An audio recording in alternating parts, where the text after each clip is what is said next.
Man, I don't even know where I put it, bro.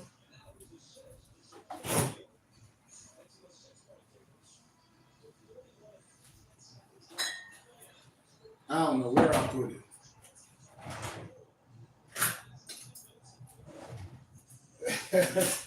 I've been looking for it, but I can't find it. Man, I don't know where I put it, to be honest with you. Shoot, bro. I don't know. Oh, here we go. Here we go. Right in my face. I've been looking for it, but it was right in my face. Yeah.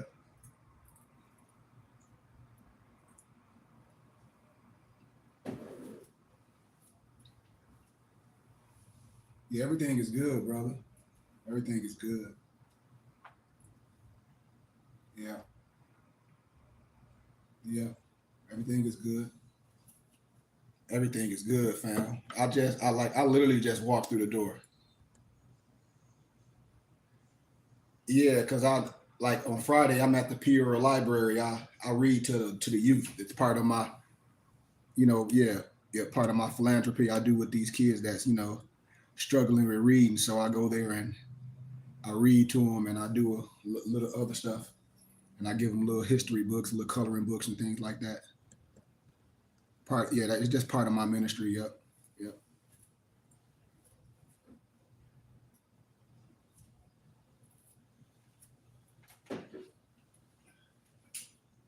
yep.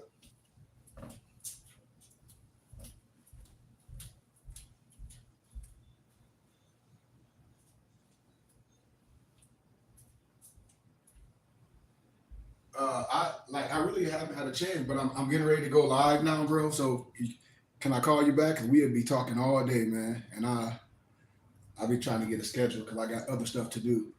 But you can subscribe to our Temple and School page, which is Burning Bush Tabernacle Science Temple and School.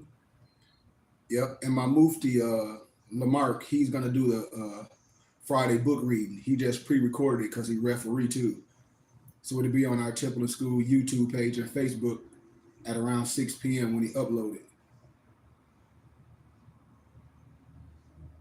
Burning Bush Tabernacle Science Temple and School. Yep. Subscribe to it on YouTube and on yep, yep. And every Saturday we have a DAP class at 10:30 a.m. AZ time zone. And then we have Sunday school every Sunday at 2 p.m. AZ time zone. Yep. Mm-hmm. All right. Love y'all too, man. Tell everybody I said peace and love, family. I love y'all and gratitude.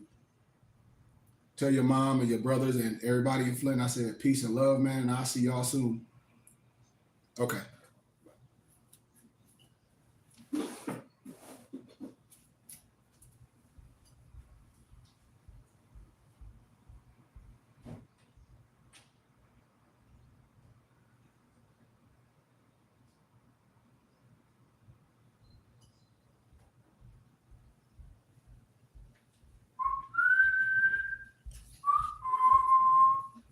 Peace, everybody. Peace. My back. My back, man. I be running my mouth, talking on the phone, doing all type of things, man. And want to give gratitude to everybody.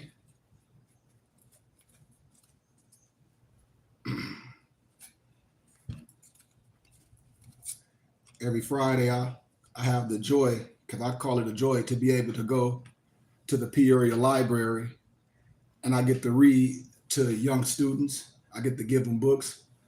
And then a lot of students that I read to, they're melanated or misnomer Mexican or whatever you want to call it. So I give them history books.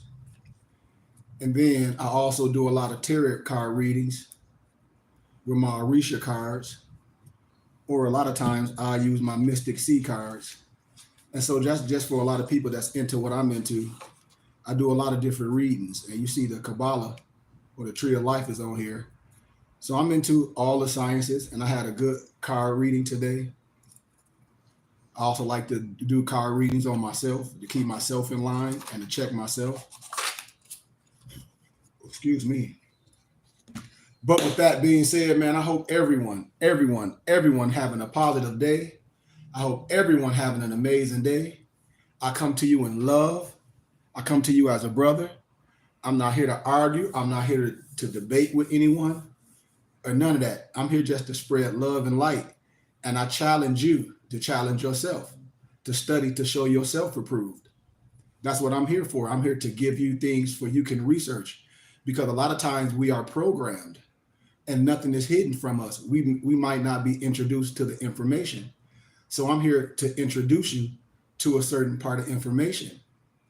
And if you don't like the teachers, if you're not here to learn, especially if you're on my YouTube page, if you're here to just ask a whole bunch of arbitrary questions, I'm just going to block you, because I don't tolerate disrespect. I don't tolerate people on here as adults just wasting everyone's time and taking away from the teachings.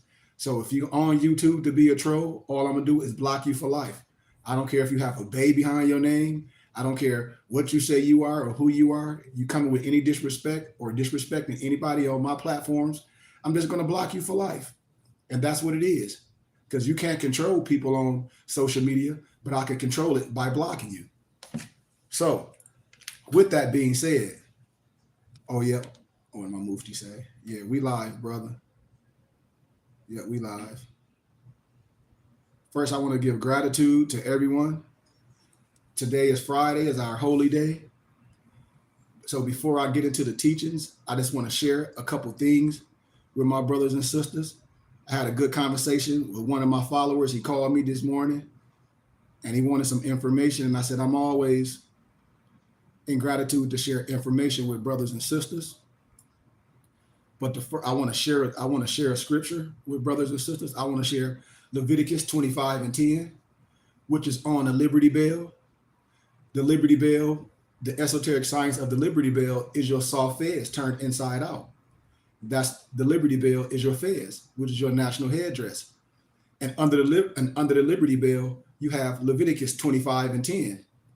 And Leviticus 25:10, it reads, and you shall consecrate the 15th year and proclaim liberty throughout the land to all its inhabitants. It shall be a jubilee for you. Each of you is to return to your family, property, and to your own clan. That's Leviticus 25:10. That's under the Liberty Bell. So the esoteric science of the Liberty Bell, when you look at it, when you turn your fez inside out, it's the Liberty Bell, and your tassel is the gong. You can ask any European Mason, they'll tell you that. The only people that's going to hide that from you is misnomer black people, because they operate under niggardly understanding. And I'm here to resurrect you as a brother. That's why one of my homies yesterday, he said, don't even pay attention to them trolls. He was like, you need to get a narrator so when anybody come on your YouTube page, they can just block them. But I'm a workman. I'll block them myself because I have time. Anybody come on my page acting disrespectful, especially on YouTube, especially an adult that's wasting their time, I'm just going to block you for life. It don't make me no difference. I'm built for this. I don't mind no heckler. I'm from Flint, Michigan, man. The city of Flint, a fire. And all I need is just a spark. And when I have a spark, that spark is going to take me where I need to go.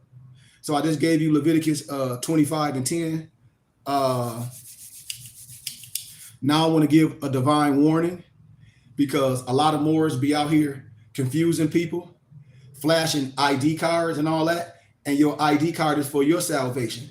I don't even travel with my temple cards because there's no reason.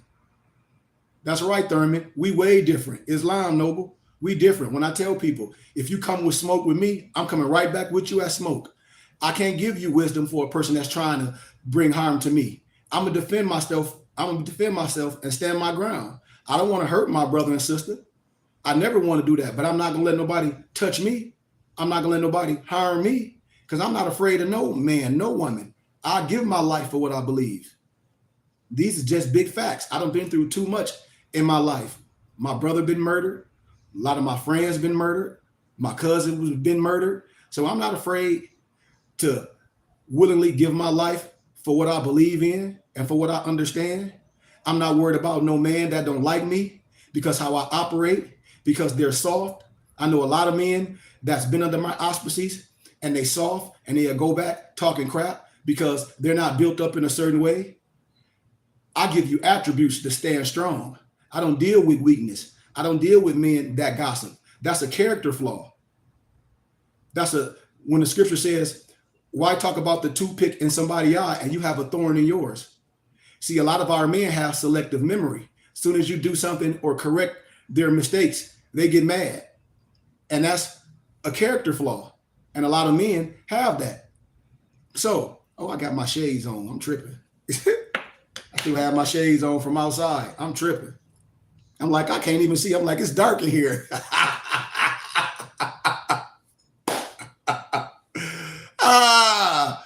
But you got all these Moors, because this Moorish Science stuff has become popular, especially during the 2020s, during COVID. And you had all these characters jumping on YouTube, talk about they can nationalize you and they can denationalize you. No Negro, no man can nationalize you or denationalize you. They're not God. The only thing they can do is make you a Freemason. And our brothers and sisters be getting caught up with that pageantry stuff. No goofball on the internet that you met at home gonna print you some ID and you're gonna think that's some nationality card. All they did was went on Amazon and got an ID card machine and printed some fictitious paperwork that you'll get your head bust wide open. Then they be bragging, ooh, see, I went to the airport and they let me use my ID to get my flight. Okay, well, you get your member ID from your church. You got your college ID. They'll let you get your ticket. That ain't nothing. That ain't nothing major. But we be thinking that stuff's so major because people be all caught up in pageantry. So I'm going to give you a divine warning for all the Moors from our prophet. I hereby inform all members that they must end all radical agitating speeches while at work or in their homes or in the streets. We are for peace and not destruction. Stop flashing your cards at Europeans. It causes confusion. Remember, your card is for your salvation. We are for love, truth, peace, freedom, and justice. And when these principles are violated, justice must then take its course. Any member or group of members who hold malicious feelings toward the temple or the prophet or violate the divine covenant of the Moorish movement will receive their reward from Allah for their unjust deeds. All true Moors will and must obey the law as laid down to them by their prophet.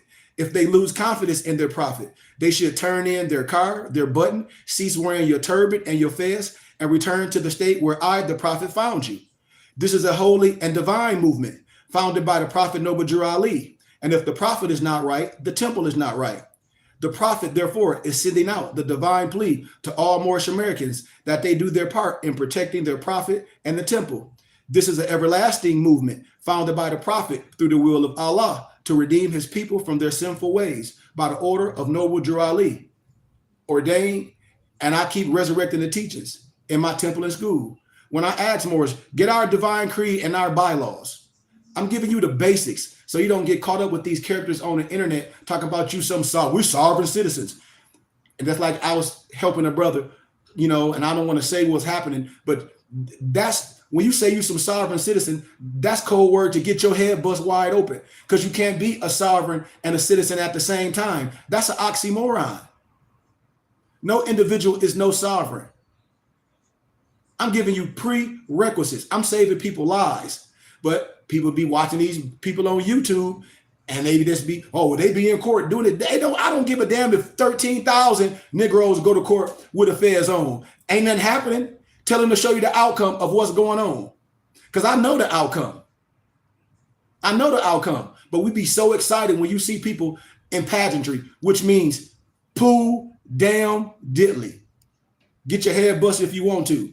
Then you have these people talk about they want to expatriate from the de facto government. Okay, well, when you expatriate from the de facto government, who do you have citizenship with? Who do you have alliance with? You would be a domestic terrorist, foreign and abroad. You have no allegiance. But our brothers and sisters, they don't even think. They just react when you hear some jackleg on the internet using you as a crash dummy. These is facts. These is keys. So I'm going to share one more thing with y'all, and I'm going to show these history books, then I'm going to get into the Masonic science and the little things of Moorish science, then I'm out of here. I told y'all, you can go down to any city hall, ask any mayor with a calm voice, What were misnomer black people called before the Civil War and the 1700s? They'll tell you Moors. If you with me, they'll tell you. Because a lot of these mayors signed the proclamation and declaration in 2012. I'm going to show y'all letters. Damn, that's kind of bright. I'm going to show y'all letters and proclamations from mayors in 2012. I read this to y'all a plethora of times. And then I have so many more documents that was sent to George Bush telling people, and they agreeing that who we are. So I'll read the first letter. This is the mayor office of Chicago.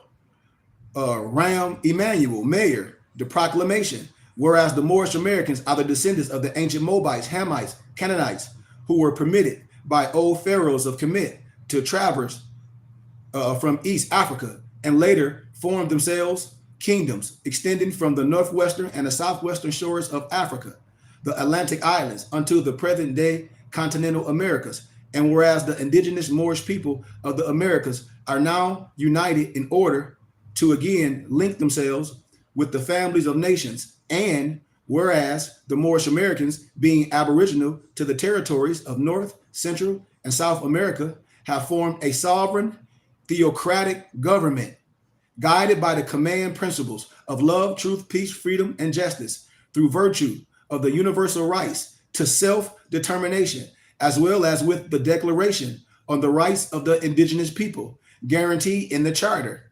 And whereas on January 8, 1886, our prophet Noble Drew Ali was born in the state of North Carolina, destined to become the first patriarch of its mentally enslaved Moorish American people.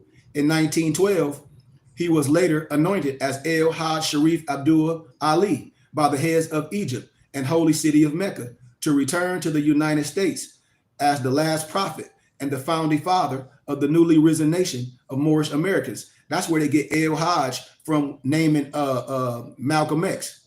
It just means noble one of Americas. As a result of the 13th Amendment, Moorish people were emancipated from slavery in 1865. Now, therefore, I, Rahm Emanuel, mayor of the city of Chicago, do hereby proclaim January 8th through the 15th, this is in 2012, to be Moorish American Week in Chicago, and urge all residents to recognize the events planned for this time, dated the 22nd day of December, 2011. This is 2024, and you still calling yourself Negro, Black, or Colored African American, falling for that crap? The same proclamation was done in the city of Tacoma. The same proclamation. Marilyn Strickland, she was the mayor. The witness, therefore, hand and official seal of the city of Tacoma, Washington, the 4th day of January, 2012. Marilyn Strickland, mayor. I'll go to the next state, city, whatever you want to call it. This is recognition of Moorish American Week. From the 8th through the 12th is Moorish American Week in all these geographical areas. I'm telling you, big facts, but we let people play with us. The Moorish Science Temple is a historical building. It's historical in our city of Flint. Soon as it come up on the dockets at Land Bank and it would come up for back taxes, watch I purchase it. Watch I purchase it. You can pull up there right now. Anybody in the city of Flint, try to go up there. It's never open. And then them Negroes sneak up there and act like they be open all the time. Everything about that, when you look it up on the internet, is old. It's a couple Negroes, and I'm saying that from Saginaw, because they be acting like they know something. It's some Moors in Flint that be acting like they know something, and they be mad and upset. But I don't give a damn about that. A lot of these brothers just came into the science. A lot of these brothers, they got their feds from me. They get all their information from me. And then a lot of them turn because nobody is loyal. They want to be the only one. That's the problem with a lot of brothers. That's the problem with a lot of NBCs, because they think this is some fascist group. They think this is some Crips and Bloods, but it's only one temple. It's only one prophet, and you can't arbitrarily explain the science. So then the proclamation also, you got Mayor Stephanie Rawlins Blake designating January 8th through the 15th as Moorish American Week. This was in Baltimore. I showed y'all all the documents. I'll show y'all all the documents. And then all these so-called Moorish Science temples of America, that's all of these different geographical areas, they can't even agree. It's about like 6, 7, 8 temples in Chicago. And them Negroes be acting like they Crips and Bloods in Peru. And it's only one temple. You don't even need that many damn temples in one geographic area. Why you got to have 10 temples in Chicago? Them brothers can't even come together and bring people together under one house because everybody want to be the one. You can have plenty of holy men under one roof, but everybody want to be the one. That's why I have a plethora of muftis under my auspices in all different states, And now I done got my passport. I'm getting ready to be out of here. I'm getting ready to be done with doing all this. I'm getting ready to go back to my home state, lecture at a couple churches, because I'm just like Farrakhan in the context where I go speak where people want me to speak. I'm not arguing with nobody. It's a lot of misnomer Black churches that understand the science, and I go lecture in their churches. It's a lot of Islam houses that I lecture in the houses. It's a lot of my so-called Mason brothers that I lecture in their house. It's a lot of Masons that's resurrecting themselves. I'm resurrecting my people. I'm not holding people responsible over things that they didn't know when we coming out of slavery. I'm not doing that. But when you know, and when I give you the wisdom and you continue to do the same thing, that's the sin. When we can't honor another man, a lot of our own brothers can't honor another man that look like them because they can't see themselves in that position. But we always bow down to somebody else. We always say, oh, this person is heavy. This person is heavy that you don't even know. People be following people just posting stuff on the internet. And I'm not going to say no names. Man, you see his badge with the 8822 number? I said, he going to get all y'all locked up and go to prison. Oh, man, I'm a sovereign citizen. Man, you going to go to jail. That's an oxymoron. Yeah, you got the right to travel by bus on your damn feet, on a horse. It ain't nothing but an operator's license. When you travel out the country, your driver's license is not a form of ID. And those people that's telling you to drive without a license, I bet you they're not driving around without a license. If they're not driving, they have a driver. And I bet you they won't get on here and say nothing. I bet you those ones that's living in a house, because the local and state law trump all federal stuff. And I bet you they paying taxes on their house. Because if they not, your house, you will be behind on back taxes. The local and the state law is going to trump all this. These brothers is clearly off. The 10-10-9-9 is no trust fund at the end of the rainbow. It's just a religious affidavit. But they will lie to you and use you as a crash dummy. All you got to do is pull up factor frauds on YouTube, and people be mad at that brother for putting all them goofy sovereign citizen Negro Moors in their place. They be mad and upset, and it's a whole bunch of them. But they'll all be in jail, and the cream gonna rise to the top. I'ma still be right here. Guarantee you that. I guarantee you that. Then you got the proclamation. I told you in Baltimore, and it was signed by which one was this? This is the Moorish American descendants of the ancient Moabites. I read that for you already. This was in Baltimore. Then the other proclamation, because the proclamation is the same in each state. I'm just showing you how all the different mayors signed it, and it's there for you. It's sitting in the mayor's office. One of them is sitting in Flint, Michigan. How do I know? Because I went to the mayor's office. I know. When the European mayor, when Don Williamson was the mayor, it's in the office. The Moorish Science Temple of America is historical in Flint, Michigan. And then you'll have all these brothers with that's Freemasons and Prince Hall. They'll lie to you and play a game, and then they be Christian ministers.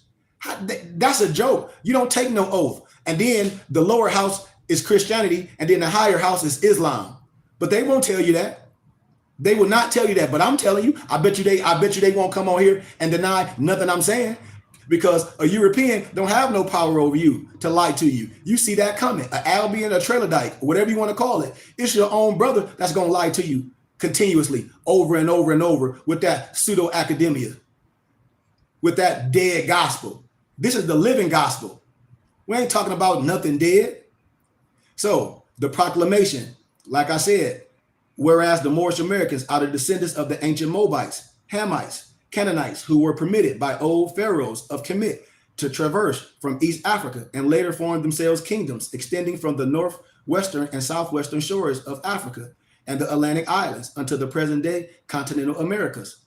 The indigenous Moorish people of the Americas are now united in order to again link themselves with the family of nations, and the Moorish Americans, being aboriginal to the territories of North, Central, South America, have formed a sovereign theocratic government, not no sovereign citizen, because the sovereign citizen is an oxymoron. You can't be no crazy sovereign and no citizen. Guided by the command principles of love, truth, peace, freedom, and justice, through virtue of the universal rights to self-determination. When you research the religious rights of the indigenous people, when you research Declaration of Human Rights, Article 15, as well as the Declaration of Human Rights of Indigenous People guaranteed in the Charter. And on January 8th, 1886, our prophet Noble Drew Ali was born in the state of North Carolina, and in 1912 was anointed as El Hajj Sharif Abdul Ali, the same name that the title that they gave Malcolm X when he went to the Holy Land and he came back. When he met Pio Grillo Pinta, when he was like, hey man, this is a human rights violation. And then you see Malcolm X was killed, then 3 days later, he was killed. And in 1912 was anointed as El Hajj Sharif Abdul Ali. You know, is it true that the first president was a Moor? I showed everybody this the other day, Noble, the five presidents. I showed everybody this. Hold on, watch this. I'm gonna show you this, Noble. I'm gonna show you this. And it's not who we think, because remember, you had the 13 colonies before you had the United States of America. You had the 13 colonies. And so, yes, it was a Moor over the 13 colonies, what they show on the back of the $2 bill. Remember, it wasn't the United States of America at one point. It was the 13 colonies. I'll show you. Now, therefore, I, Jim Suttle, mayor of the city of Omaha, do hereby proclaim January 8th to 15th, 2012 to be Moorish American Week, in witness whereof I have set my hand and caused the official seal of the city of Omaha to be affixed this 5th day, January 2012. See, it's right here. It's right here. It's right here. All in it. Remember, we under masonry, the masonry that we teach is not free masonry. It's African Hika. It's Kemetic science. Because remember, no matter free or slave, you still, them black masons, they still under bondage. Because according to science and law, black means dead. So I broke this down in our Exhumed of the Nation earlier. And if I have time, I'll break it down. That's why I ask everybody, when I'm on here, all you got to do is give a small donation and I'll build. All I ask is a small donation to my temple and school, which is Cash App, $ KG Bay. And I'll build. Hold on.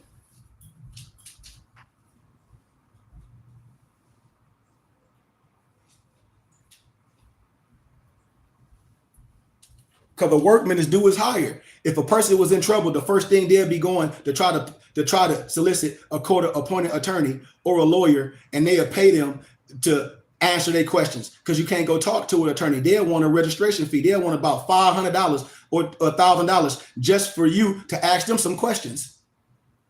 And so when people ask me questions, and when I tell people I don't answer questions unless you're my member or unless you willing to give a donation, because if it means something to you, you will give a donation. If not, then a person will be all over and they'll be getting hustled, because people love to get hustled. Right here, Brother Thornton. This is by J.A. Rogers. This is what Prince was talking about. But the 13 colonies, yes, it was a copper-colored brother, a Moor, that was leading the 13 colonies. I'll break that down in another teaching. John Hanson. And then when I break a number code down, you'll be like, man, I add up to 1774. Yes. You know? So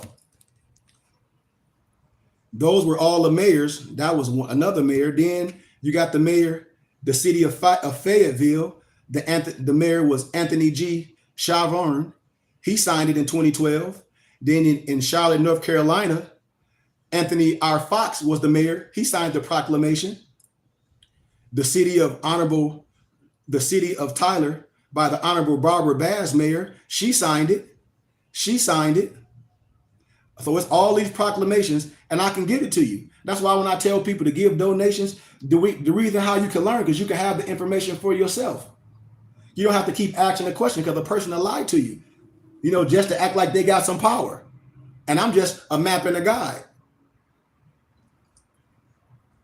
That's why I get paid professionally. Most people that I deal with are not Moorish, and they don't have a problem with what I do. They don't have a problem with donating. That's why I said I jump on here and I give my free time. And all I ask people for is small donations. And then they ask me 15,000 questions. Well, what about this? Well, what about this? Well, what about that? Well, what about that? And I say, brothers don't have it out the kind of their heart to give a donation. We'll go to clubs. We'll smoke marijuana. We'll buy clothes that mean nothing. But when we jump on my page continuously over and over, a person don't want to give a donation to our temple and school.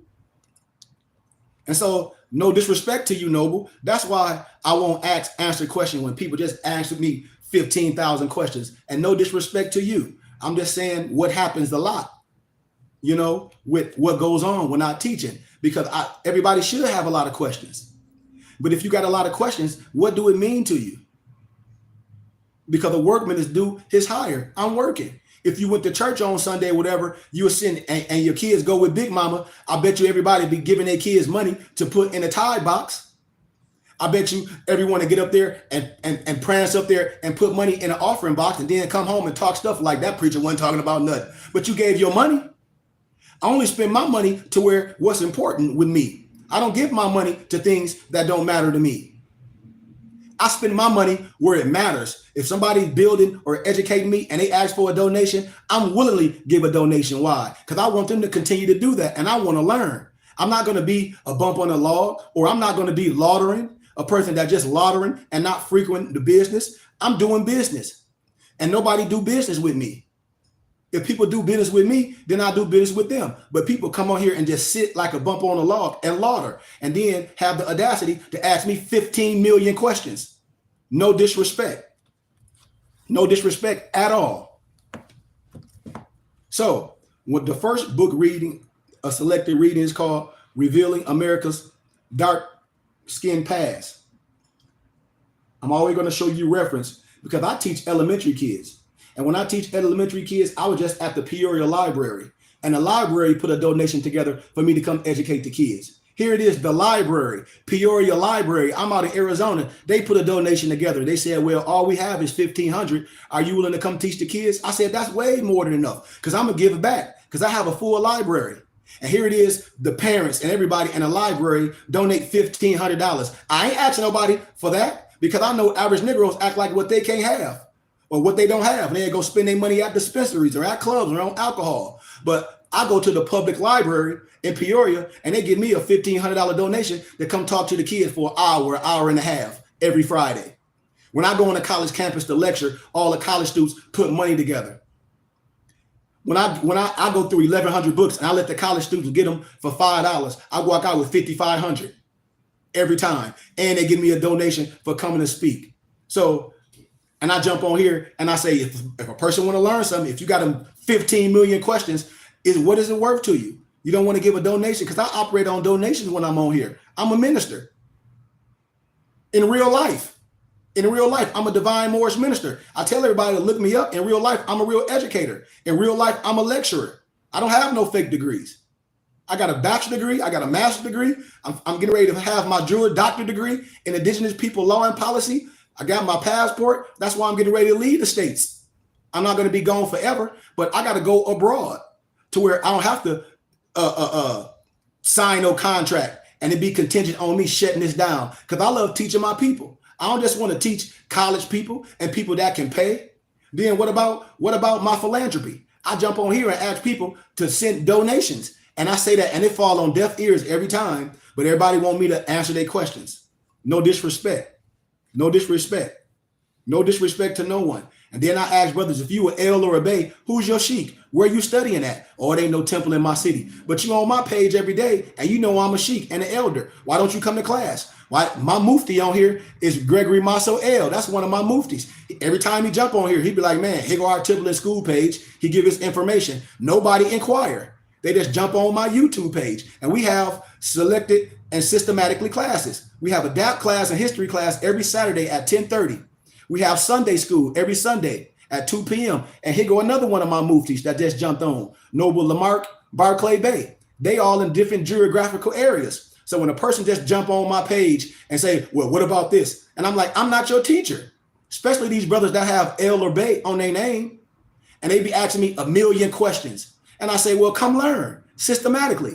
Give a donation. Come to class. When you give donations, I invite you to class to be private with us on StreamYard. And then I stream it on YouTube. That's why I said, it's not important to nobody. They just want a whole bunch of somebody to answer the questions so they can go out the house and do some fraudulent stuff and go to jail. That's what happened with a lot of Moors. That's why I call this Moorish Science, because they're not organized. They just want to look like something. Even a lot of the Masons, if in the city of Flint, if it's all about something, why are you not teaching the kids? Why are you not reaching back in the community, teaching kids like I do? If I travel all over on my own dime, I done been all over the states on my own dime. Don't nobody pay me. When I go lecture, and I do lectures when I go to Vegas, because that's another one of my areas that I lecture at. And when I go to the DoubleTree and I put on these lectures, don't nobody pay me. I pay out of my own pocket because I'm a divine minister, because I love to do this. That's what I do. I pay out of my own pocket, and I ask brothers and sisters to give a small donation.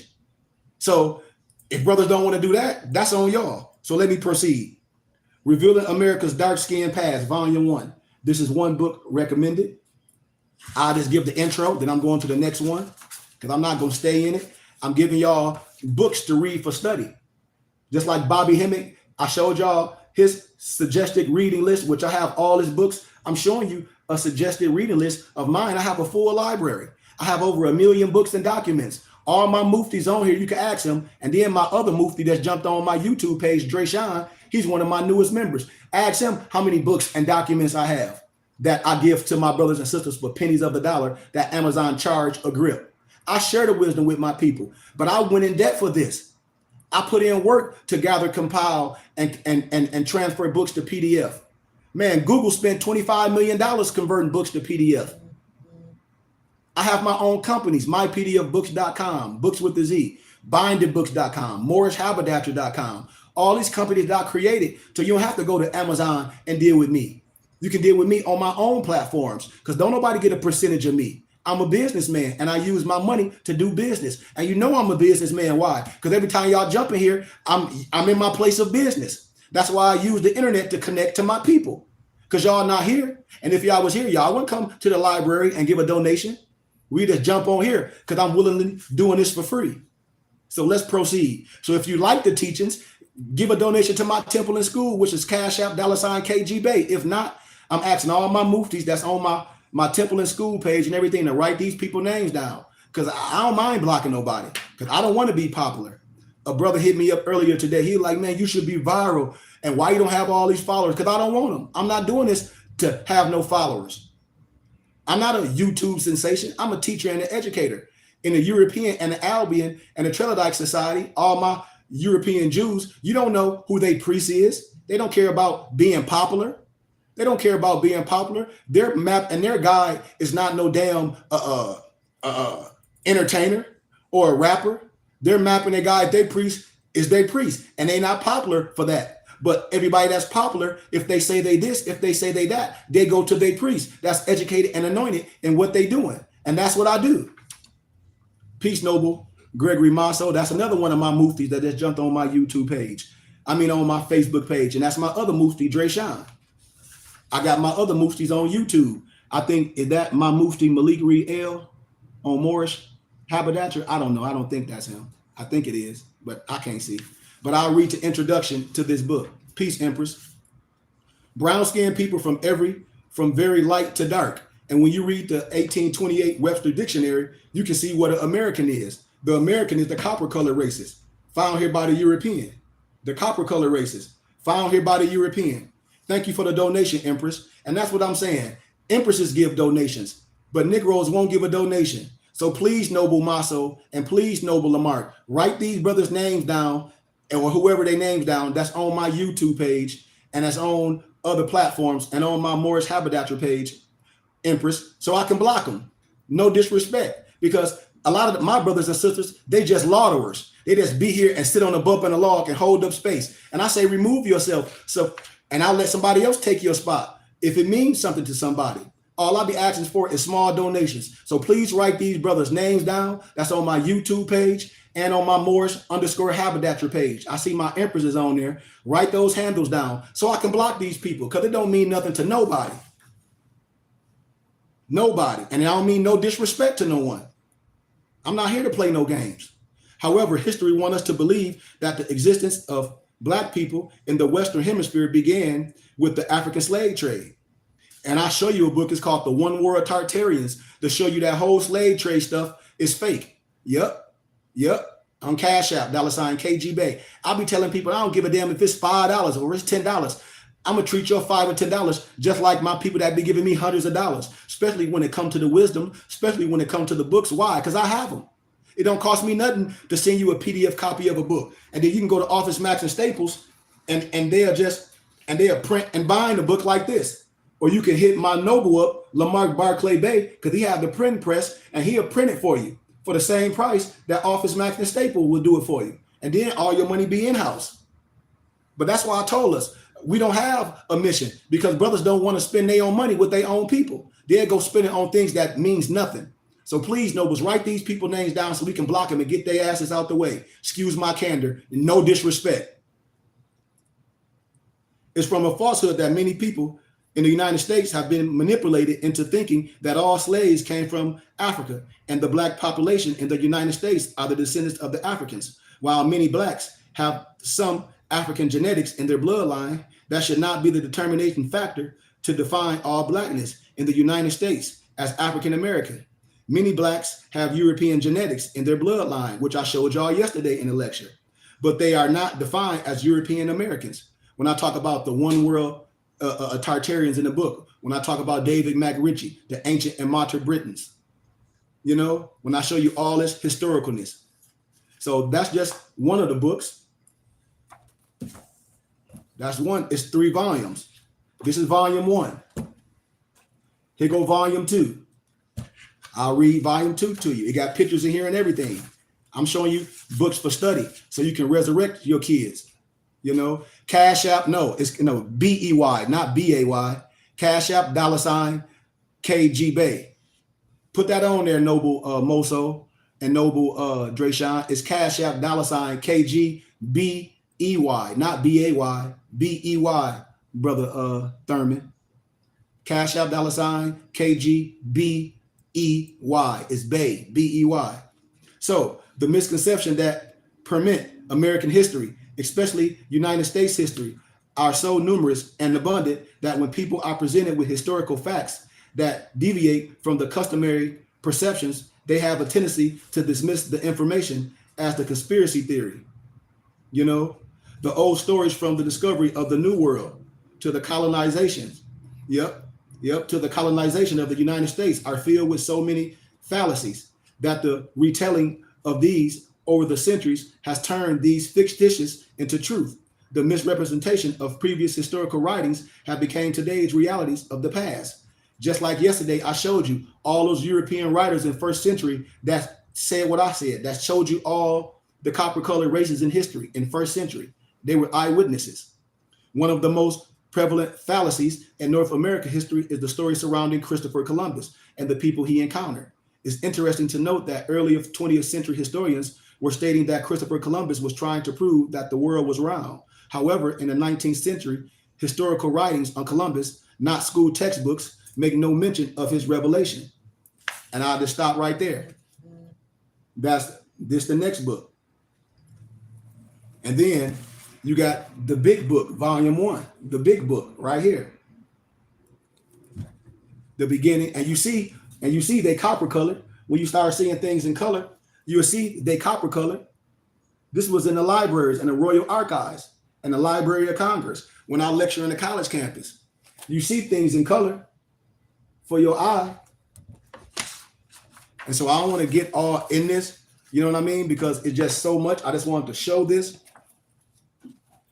It's also another book I'll be quoting, and it's by a European writer named Bertram Thomas. And he wrote a book called The Arab. Bertram Thomas, he wrote a book called The Arab. And he tell you who the true Arab is. Not A-R-A-B, but A-R-A-P. And those misnomer Arab of the misnomer Middle East, they know they're not ancient. They're modern.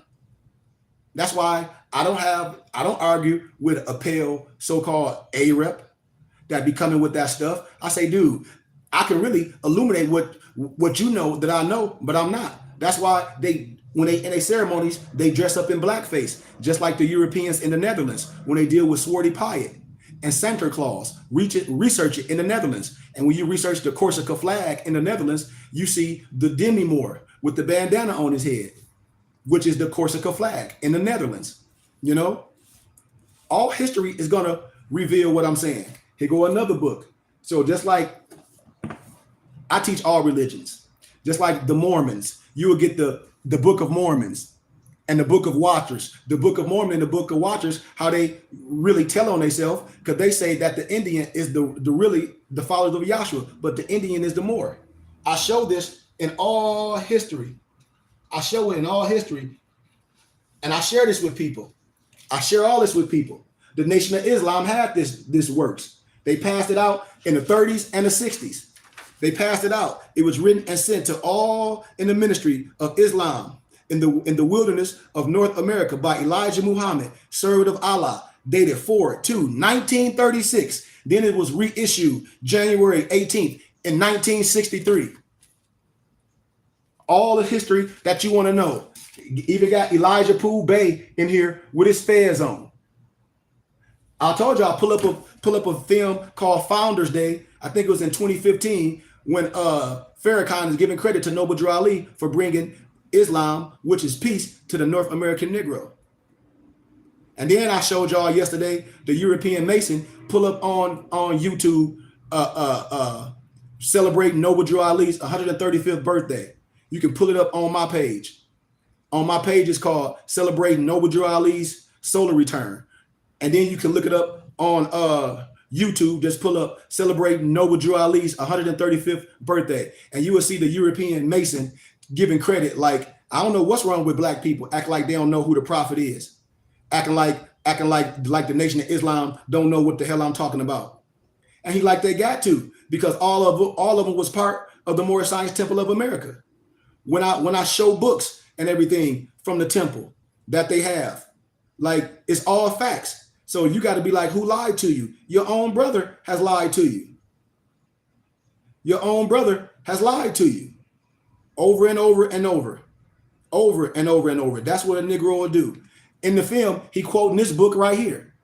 In the film, the European Scottish Rite Mason is quoting this book right here. He's quoting this book right here. And in this book, it talks about our prophet and everything and how they know who Noble Drew Ali is. And I don't mean to destroy nobody's feelings, because misnomer black people always deal with characters. I'm telling you what I know. And the Nation of Islam, especially Farrakhan, they study Dianetics. I know hundreds of Muslims under the Nation of Islam, black Muslims that study Dianetics under Ron L. Hubbard. I know this for a fact. If they get on here and lie, I'll start telling you their names, which I know. And one of my muftis used to be a part of the nation. His name is Alonzo Wright Bay. He know what I'm talking about. He know exactly what I'm talking about. I give people the science. So this book right here, I'll read the back. It's by James Adair. And a lot of James Adair work contains insight that can't be rediscovered or elaborated upon. The wars and the gradual conquest of the Native American tribes by white settlers left precious a little of their culture available for scrutiny by subsequent generations of historians. As such, this book remains one of the most valuable and cited primary sources of the subject. But see, close to half of the book is dedicated to the notion that the Native American tribe are descended from the lost tribe of Israel, now discredited after anthropology determined the original migration routes, which they didn't. They always try to discredit the first century writers that was with them. It's Adair's interest, these analysis, in part to cater to popular demand, but they know it's the truth. From the mid-17th to the earliest 19th century, the notion that the Native Americans were directly descended from the Israelites of ancient times was a popular phenomenon, and many scholars postulate that the Book of Mormon was partly inspired by Adair's work. I get the Book of Mormon, and I go get this book. It's called View of the Hebrews, and the Book of Mormon is plagiarizing everything from the View of the Hebrews. And what's the European name that wrote the Mormon, I think his name was Joseph Smith. It's word from word. And then I can show you the document how he checked out the View of the Hebrews when he was gathering and compiling and plagiarizing the Book of Mormon. And in the Book of Mormon, I can show you how View of the Hebrews is word for word. I've done this in academia, so I don't care how nobody feel. It don't make me no difference. So now I'm about to demonstrate this science, and I'm out of here.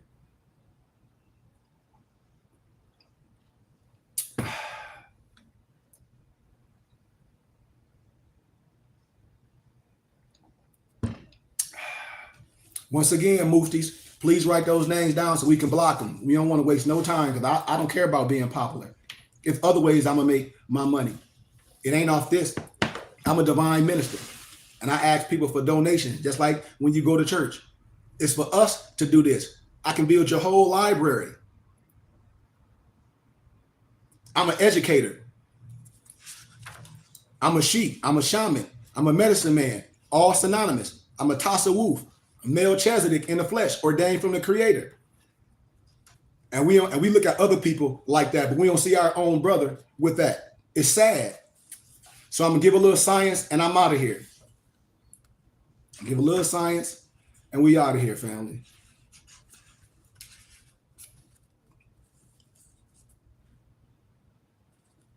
Okay, I'll deal with a little status per se. To drive home the importance of status and legal and lawful truth of the subject matter, I implore you, the student, the reader, to research 4 law cases that will confirm the aforementioned. The Sundry Free More Act of 1790, research the Sundry Free More Act of 1790, research the Dred Scott versus Sanford, 1854 to 57, research William Dungy case of 1855 with Abraham Lincoln, and Plessy, Plessy versus Ferguson, 1896. And then you come back to me and let's have a conversation. All this are landmark Supreme Court cases that shed light on factors of status and the Moors of the Northgate, North America, Turtle Island, Amure, Amexima, and indeed Moors, and cannot ever, nor was ever intended to be citizens of the Union, and any attempt to do so is a violation of law, both divine and national, on the parts of Moors, labeled as blacks, and the criminals who perpetuate fraud. Beloved sea stars and brethren, children of the sun, Moors, we would never have any national and international protection at law as long as we continue to identify yourself as one of the slave war brands, Negro, Black, and colored, and African American. You'll never have nothing. Negro, colored, Black, or African American when you identify to these chattel slavery terms. We surrender our birthrights knowingly or unknowingly. We disassociate from our parentage, national title, attribute, our appellation. That's what I tell people. When I tell my people and they say, oh, we black this, it cringe. I say, you not black. And they laughing at you. That's a misnomer. That's a misnomer. You're not black. Black is an adjective. This phone case is black. You a proper noun. You're not no black. You're not an adjective. And so when our people continue with that uneducated misnomers, the powers that be, no, you will never get no reparations. Why? Because the only people that created Negro, Black, and colored, and African Americans is your master. The only people that's going to get paid for you is your master. And that's history. We are who our forefathers and our foremothers were. Without a doubt, our ancestors were English, and therefore did not carry Roman Albion parentage titles such as Smith, Jones, Johnson, Corbin, or Buckner. But when you look at it, it's just changed of a spelling a little bit. In order to be recognized by the nation in which we live and those of the entire earth, we must pay homage to our ancestors. Go back to practicing our ancient customs and culture, which includes, among other things, our attire, which is our dress, our fez, our turban, our amulets, our dresses, our tunics, cotton or silk, our hijab, our feathers, etc., and our divine creed, which is love, truth, peace, freedom, and justice. I show you in the Bible that the high priest wore a turban with the jewel on it. They wore a bonnet, which the Muslim call a kufi.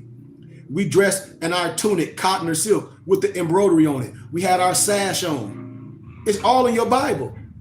People adopt your clothing. Homage is also to extend by way of our noble titles. because your last name is not a slave name. Your last name is your family crest or your coat of arms. When Noble Thurman Tipton, look up the Tipton family crest and a coat of arms, and you will see they'll try to whitewash it and use, no disrespect, lighter you, but I'll start showing you ancient pictures. That's your coat of arms or your family crest, and you annex your L and Bay to your name. Your last name ain't no slave name. You know your name. You don't erase your name and just put some X. That's some religion. Malcolm X figured that out. El Hodge figured that out. He had to go to Mecca to figure this stuff out. I'm telling you what I know. I'm telling you what I know for a fact. You ain't no X. X what? X what? How you gonna obey your mothers and fathers a long time? Your mama named you. You from a tribe. You annex your L obey. You don't get rid of your last name. That is crazy. You annex your L obey. Noble Drew Ali didn't get rid of his last name. His name was Timothy Drew. Timothy Drew. And he annexed his Ali. And he went by Noble Drew Ali or El Hodge. His name was Timothy Drew. Come on, man. Or your Bey, your Day, your Ali. These titles belong only to us, the sovereign people of the land. Our nationality, Moors, Moroccans, our nationality, heritage, birthrights, land, South, Central America, Northwest, Southwest, Africa, Amexima, our national constitution. It's all facts. So when I say Islam, I talk about eternal self, law, and management in this context. It's all type of acronyms that explain Islam. I, self, law, and master. Islam is law, order, governmental principles, the metaphysical philosophy of the fundamental dispensation of Islam. The life, the science will be expressed by the conscious human interchange, associations embodied within jurisprudence. This is heavily rooted in ancient Moabite Moorish culture and government. You know, thus we see neophytes and erudite of jurisprudence, the glyph presentment of Islam, ISLAM. So the acronym stands for I, self, law, and master. Another glyph expression of the philosophical degree of social science would be MA. This stands for master astrologer or Moorish adept, which I am, which my muftis are. Peace, Mufti Malik. Peace, Mufti Malik, my brother. He's on YouTube. I love you. We on Facebook too. Peace and love, Noble Mufti. Which implies the same. And adapt relates to a Moorish American natural person who have achieved a higher degree of practical expertise in the philosophies and culture of Moorish science. This degree is conjoined with the fundamental social and political skills related to the comprehensive historical knowledge of man and of the social duties one has or seeks to acquire toward interior and exterior justice. This philosophy is primordial to maintain a civilized society. The self is substantive, which serve as a reflexive or as an emphatic personal pronoun. It relates to one's personal welfare and interest as an object of concern and emphatically indicates that the reference is to the natural person mentioned and not to some other. Character is the quality of variables that relate to the peculiar nature, distinctive marks or essence of one's mental and moral constitution. Character is measured to the positive or to the negative, but your pendulum should swing the same way to the left as it does to the right, you know? Oh, can one of y'all nobles push my cash app up there and one of y'all muftis, please? For the brother, Noble Malik, if you don't mind, can you push cash app $ KG Bay up there? Because I'm blocking a lot of people because I'm not here to be popular. I got muftis all over the world and I'm getting ready to travel to Europe and teach in colleges the same way I do here. And I'm bringing brothers to my storehouse so we can learn and I can build your library up with donations. And I want you to come and be my private guest on StreamYard. I want you to subscribe to our Temple and School YouTube page and Facebook page, which is the Burning Bush Tabernacle Science Temple and School, and come to Sunday school and come to Adapt class where you can ask questions. Absolutely. But character is measured to the positive or the negative. Your pendulum should swing the same way to the left as it does to the right, but your pendulum should swing more to the negative side because you can control your pendulum according to the words, the works, and the deeds of the being. As to whether such aspects are good or bad, harmonious or inharmonious. etc., and so on. Culture, in accord with recognition to fairness and justice towards others, is an aspect of good character. Thus, a study of oneself has ever been a part of civic duty, instructions in civilized societies. Law is a rule and an order, a pattern, a plan, a system to which a phenomena or acts coexist or follow each other. In a phrase, cause and effect. Cause and effect. Law relates to the sciences of observation or principles which are deduced from specific and particular facts.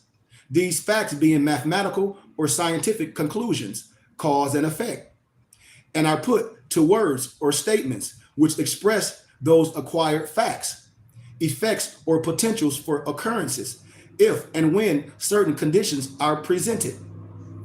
When we make references to law in the physical science, they are called natural law or nature's law, and in general are the notations or rules that are related to that which is divine. That's why I say this is a divine movement first. And if you don't know the divine movement, you can't deal with me. As an example, astrology deals with the divine works of nature, and it expresses the laws of nature.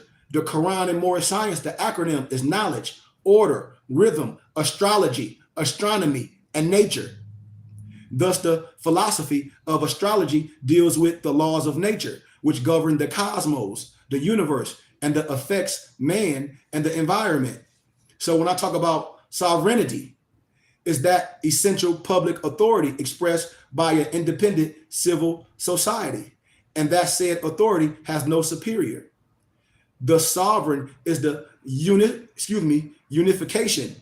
When I talk about sovereign government, sovereign body, not sovereign citizen, of all the powers, and belongs solely to the people, resting in the body politic of the nation. When I give people the state booklet, how the Moorish Science Temple of America was set up. Oh, I ain't gonna block you, Noble Thurman. You my brother, man. We got too much history. I love my brothers from my city. That's why I do this, man. They try to resurrect my brothers. The show is like, man, come on. A prophet and an angel come from amongst your brothers and sisters. Somebody that you know. That's why I don't disrespect all the regular Christian preachers in the city of Flint. That's where I'm from. But them Negroes, no disrespect, talking about they was called to ministry. But in the Bible, in Titus, it tells you that it's qualifications of a pastor. You're supposed to be able to teach, preach. You're supposed to be able to educate yourself and educate people. How are you going to know language and if the Bible written in analogy and parable and symbology and you don't know it? They just give you face value. You're supposed to be able to explain the unseen by the things that you see and vice versa. So the origin, comprehension is the foundation of effective knowledge. If you don't know or don't grasp what it is you are learning and or seeing, then the information will go over your head and not in it. It'll go over your head and not in it. And a lot of times I speak, it go over nobles' heads.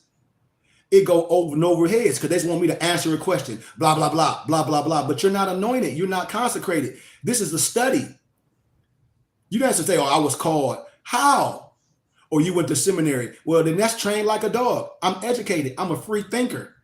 I don't want you to listen to me. I want you to question everything that I say and let the Spirit guide you. Likewise, if you don't know the origin, the root of a problem, then the chances of curing and correcting it is impossible. It's impossible for you to correct something if you don't know the root of it. When I talk about masonry and all that, and how you gonna, the art of war, if you don't know how the so-called enemy operate and think, how you gonna know how to beat somebody? Just like if you are playing chess and you're not astute in chess and somebody is a cheater in chess, what, you gonna go start crying? No, you're gonna learn all the tricks of the trade to go back and bust that cheater in the face. How? With the skills, with the aptitude. Understand what I'm saying? You know? So I want to stop right there in that aspect because I don't want to get in some of the stuff that's over a lot of people's head because I'm treading lightly. Because I got to re-educate my people first. You got to destroy stuff that you thought that you knew, which nobody care about your opinion, and build it up on solid foundation. So before I can teach you anything, you have to be willing to be a student.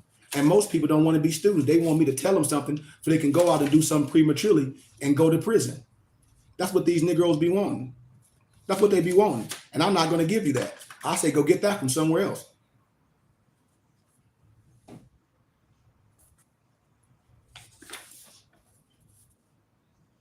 So when I talk about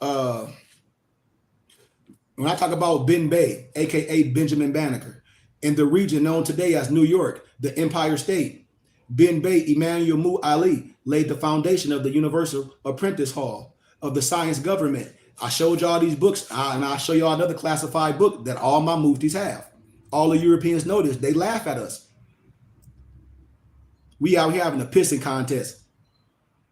The foundation of Universal Apprentice Hall of the Science, Universal Apprentice Hall, aka Prince Hall. They call y'all an apprentice. Do y'all know what an apprentice is? And then these know, well, I'm a Prince Hall Mason. Negro, you ain't nothing but a damn apprentice. Do you want me to break down? I'm gonna break down what all your regalia mean. It don't mean nothing. All that stuff don't mean nothing. You are apprentice. That's why you are a Prince Hall Mason. You are an apprentice. You only 32 degrees. That's in meteorology when water freeze. Snowman wisdom. Didn't so-called Jesus die at 33? Come on, man. Ain't no science in that. And they know it.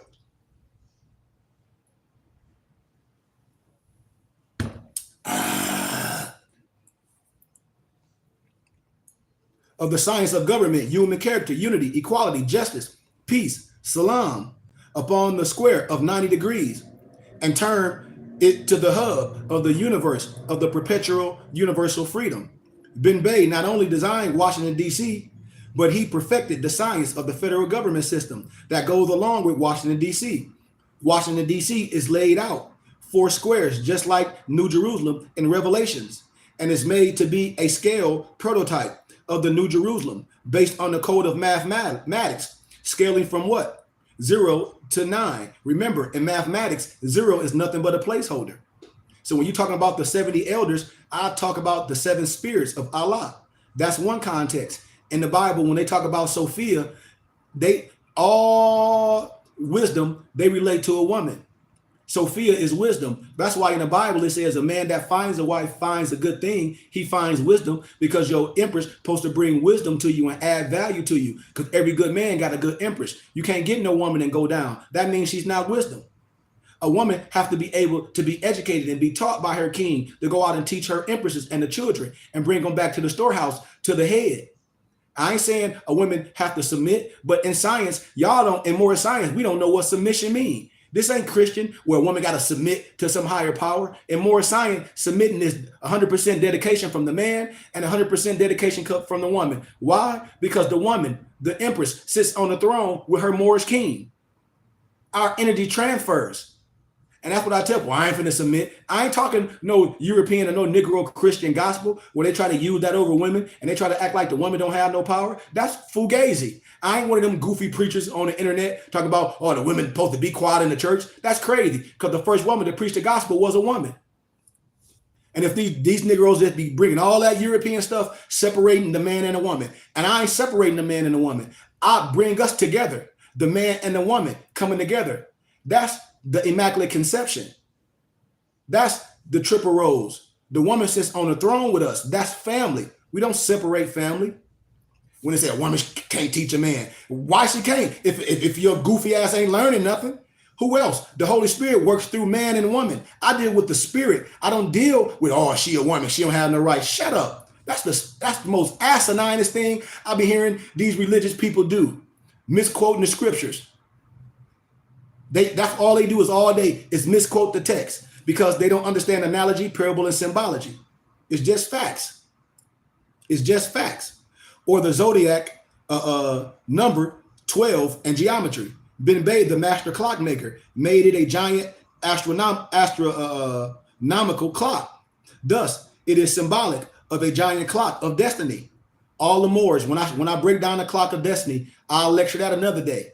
When you got Muhammad in the middle with all the astrological rays off of it, I done lectured the clock of destiny a plethora of times. That's why you have to have a good map and a guide, because when you reading something, you don't have no one that know how to decipher it for you. You would take all that stuff as value or as word, but a lot of it be a person, a religious plight. You got to have somebody that got a good eye that say you got to get this, you got to get that, and you leave the rest out, because we don't operate on no biasness. I don't operate on biasness. I operate on truth. And the aforementioned fact can be seen in the layout of Washington, D.C. itself. The Moorish flag has a star in the center of a square, red field. Washington, D.C. has a star in the center of its square, perimeter. Thus, Washington, D.C. is like a giant Moorish flag. All you got to do is look at it. It's a book that all my muftis got. It's called America's Oldest Secret, The Talisman of the United States, the Mysteries, Street Lines of Washington, D.C., Signature of the Invisible Brotherhood, and it's classified. And when you look at the cover of it, you'll be like, man, here go the pentagram, here go the square. If y'all muftis don't got it, just email me and I'll send it to you. But all y'all muftis should have it. I sent it to y'all a long time ago. I know Lamarck should have it. Noble Drayshawn, if you don't have it, just hit me up and I'll send it to y'all. Or put in the text stream, Nobles. Whoever don't have it, just put in the text stream and I'll send it to everybody. I'll send it to y'all email if y'all don't have it. But it also has the compass and square, showing the geometric aspects of Moorish science, otherwise known as masonry. This is the cover page of a book called America's Oldest Secret, The Talisman of the United States. Subtitles, The Mysterious Street Lines of Washington, D.C. The book shows how laid out in the very street arrangements are the universal symbols and glyphs for the zodiac planets. Yep, I'm almost done. I got a few more minutes. In its capacity as a giant clock, certain streets also line up with the sun on the days of the solstice and equinox. Thus, this is a city whose whole layout is based on Moorish science. It's a city perfectly designed to navigate the course of the world governments. Washington, D.C. is also referred to by William Bay as the hub of the universe, the North Gate. When I show you all these fezzes that they have in the monument at the Masonic House, and they got Ali, El Bay, Morocco on it, because they all know. J. Edgar Hoover, all the presidents know. They all know what I'm talking about. They all Freemasons in secrecy, all of them, and they all study Islam because that's the highest house. I'm telling you, Thomas Jefferson was inaugurated on the Quran. You didn't know that? I broke down Thomas Jefferson's Quran yesterday. Thomas Jefferson got a Quran. Let's pull it up. Pull up Thomas Jefferson Quran. I got them all for all y'all. That's why I'll be laughing. I say, we don't know history. All these photos of these fezzes. So let me go to the next part because I'm almost done. I'm almost done. I will talk about the science and history of the dollar bill, but I'll do that later. It ain't nothing but signs, symbols, and allegories on the dollar bill. When you talk about the Great Seal, if I have my dollar bill on me, if you look at that Great Seal, turn upside down, it's the 7. Remember in the song Boondocks, I am the stone that the builder rejected. Don't. That ain't nothing but Moorish science. The Great Seal of the United States, the Moors, the Great Pyramid on the back of the U.S. dollar bill is the emblem of the Asiatic Moabite Moorish nation, the ancient ones, the master builders of civilization, mothers and fathers of human family. The key word to distinguish these two seals is of. And then you got the seal of the United States of America, which is the Europeans. They got two seals. I mean, they go the Moorish seal, they go the European seal. There's no disrespect. I'm not disrespecting no one. I taught this in civics class at college. My professor just sat back. He was like, I just let you teach the class the whole semester. I got an A and I didn't even have to finish the class. You know, when I talk about our feds and everything, when I talk about the Aquila, the Aquila in Moorish Latin meaning eagle. In Masonry, when you see the double-edged eagle, well, that's in Moorish Latin, that means eagle. Aquila is a northern constellation in the Milky Way between Cygnus, Cygnus, look it up, and Sagittarius, where the star Altair, Altair, where that resides. The eagle as displayed is the coat of arms for the European side of the nation. It has a hex alpha over its head. Research it. And a crown of glory. Hex alpha is the insignia of the ancient Moabite Moorish nation, the zodiac expressed by the Moorish red flag. Out of the fall, out of the ashes of the Moorish Empire, the phoenix, which is the bird, took flight. Aquila, Rosa Cruz, with an olive branch of 13 leaves, with 13 berries in its right talon, and in the left talon, 13 arrows, with the feathers numbering 13. I'm telling you, when you look at the 13 stars close up, it's arranged to the form of a hex alpha. When you look at those, when you look at that, it's a hex alpha. You see, it's a pentagram. It's a pentagram. It's a pentagram. When you look at it with your eye, everything is signs and symbols. That's why when you uninitiated, you will always get abused. That's the hex alpha. It symbolized colonial rule in the Moorish province of Fez, aka the North Gate. And then when you got the pentagram underneath that, right here, right there, right there, right there, I'll break that down for you. That's the comparative hex alpha, as shown with the 13 stars arranged above. And the best system of hiding something from the masses is to put it right under your nose. The masses still cannot see for lack of observation, because a lot of my brothers and sisters, they don't observe. And then the last one is your Moorish fez, which the Masons wear in clandestine. Islam, Noble Malik, which the Masons wear in clandestine, and they tassel pinned down. All my muftis, every one of my muftis wear the black fez. Yeah, they got the maroon fez. We all got the maroon fez. But all my muftis at the BBT, they wear the black fez because they muftis, they nobles under a certain wisdom. Just like pertaining to martial arts. A black belt mean they ready to learn. They've been ready to learn. Now they tassel get longer. They go through the gulps in martial arts. You go through the gulps. A black belt don't mean you know master. I don't even wear a belt. And I study Wing Chun. I don't even talk about it. I've been studying Wing Chun for over 10 years. I don't wear no belt. If I do wear a belt, it'll be a white belt. Point blank. The colonial powers ruled the Moorish Empire, the Americas, with the Moors on science of astrology, which Moors traded away for Roman idol god worshiping. Man hath for a string of beads.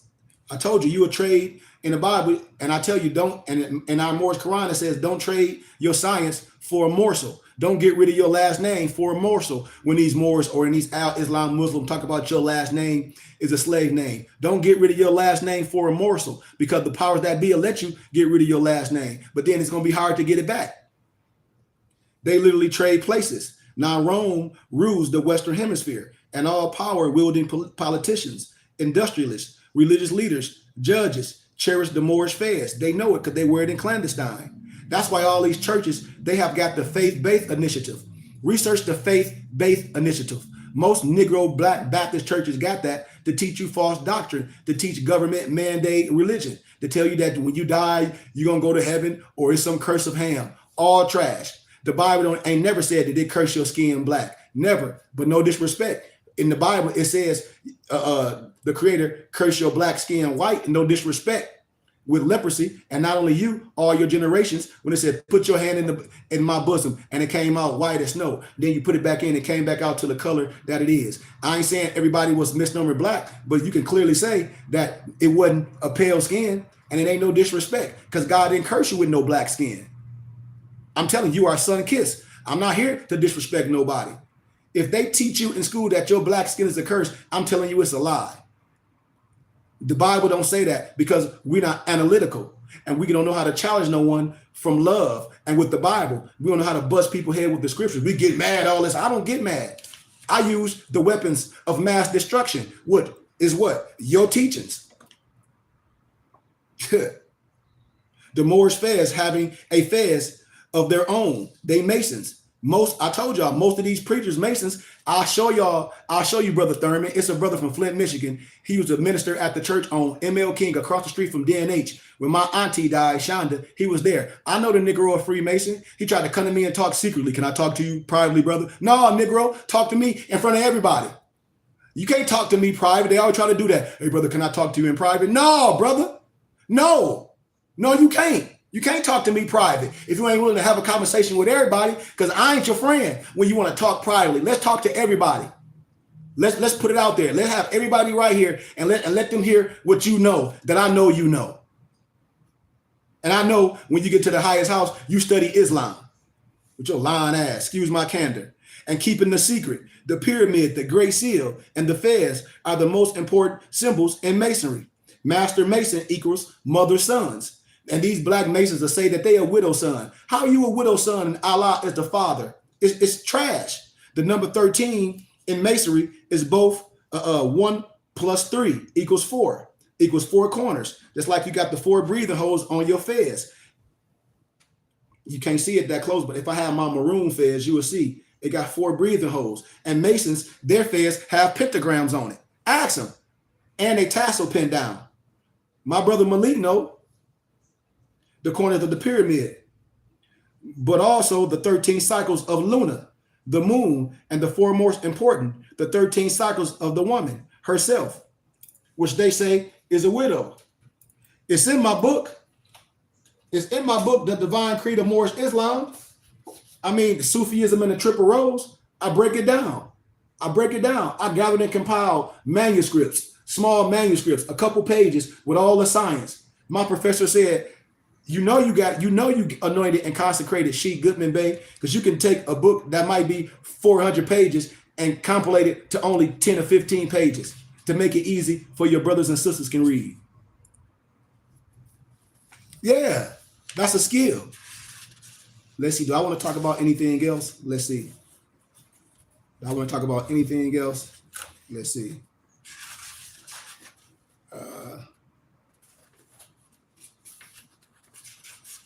I don't think I want to talk about anything else because I don't want to go too far over a lot of people's head, because when I deal with the science, it go way over people's head. What I will do, I'll talk about a little bit of this. I'll talk about the Islam, the intergalactic scientific law and manifestation, the 5 principles of Islam. I'll give y'all a little bit of this. The I, the self, the law, am, master. I'll show you symbology. The I, the self, the law, the compass and square, am, master.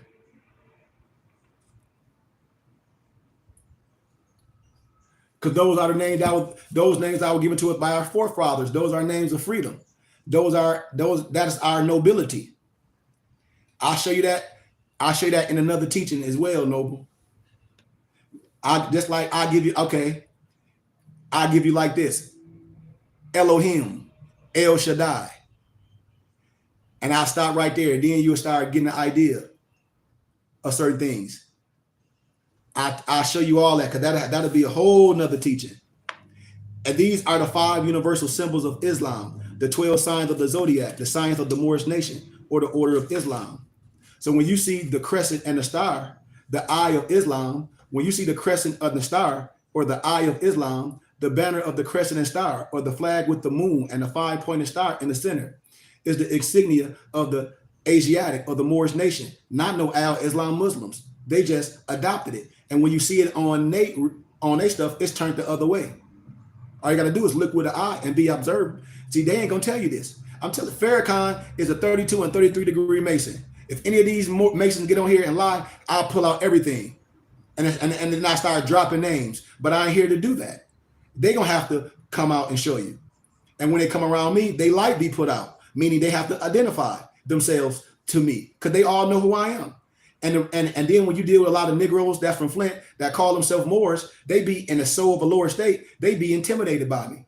They say, oh, he's arrogant, he's this. But you only get that from Negroes. When I'm around my European colleagues, they like, he's confident. He's sure of himself. I told you, and then Negroes use words that mean they don't know the etymology. You should never tell nobody to be humble. That's low ranking. Research the etymology of humble.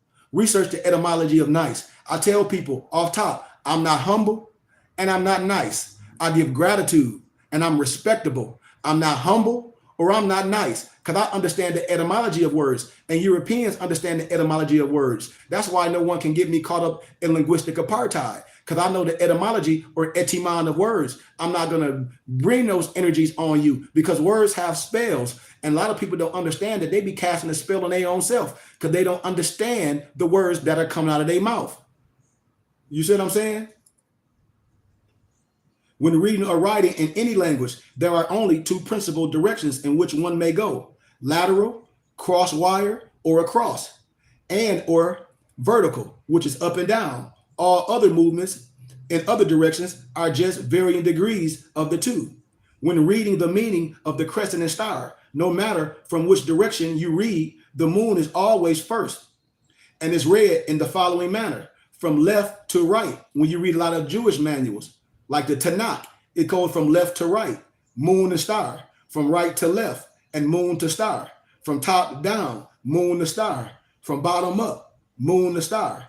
When I deal with Moorish Latin and its many dialects, I read from left to right. When you read the Tanakh or any Jewish manuals, Arabic, Hebrew, and the Sanskrit, I read from right to left.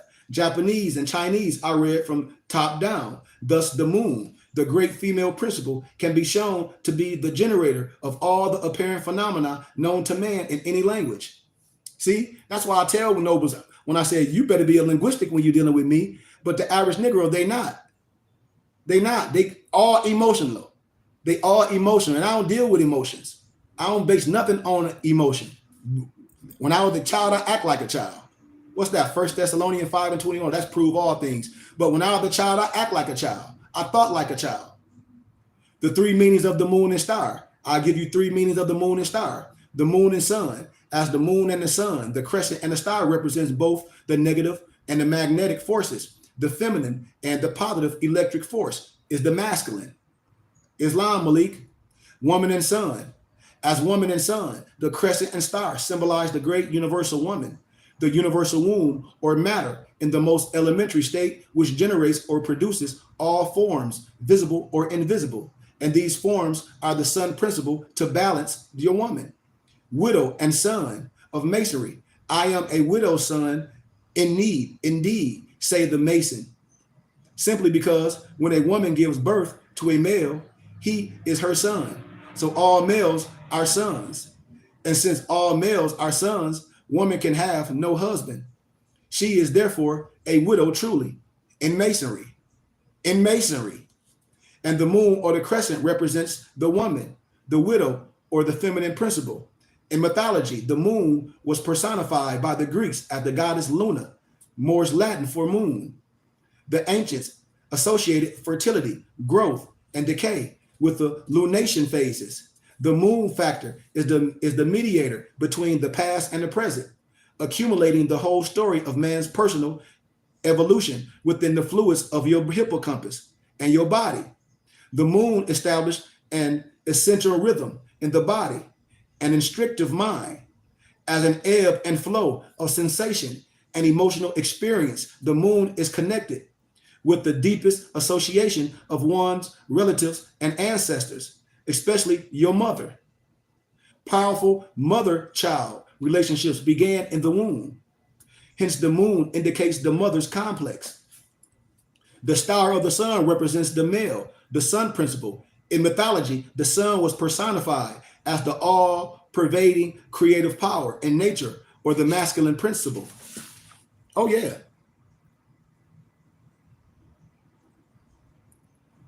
These two principles are represented in Genesis as Adam and Eve. Thank you for the donation. My noble said, if y'all like the teaching, send a donation to the temple and school. Cash App, $ KG Bay. Don't worry about it, noble.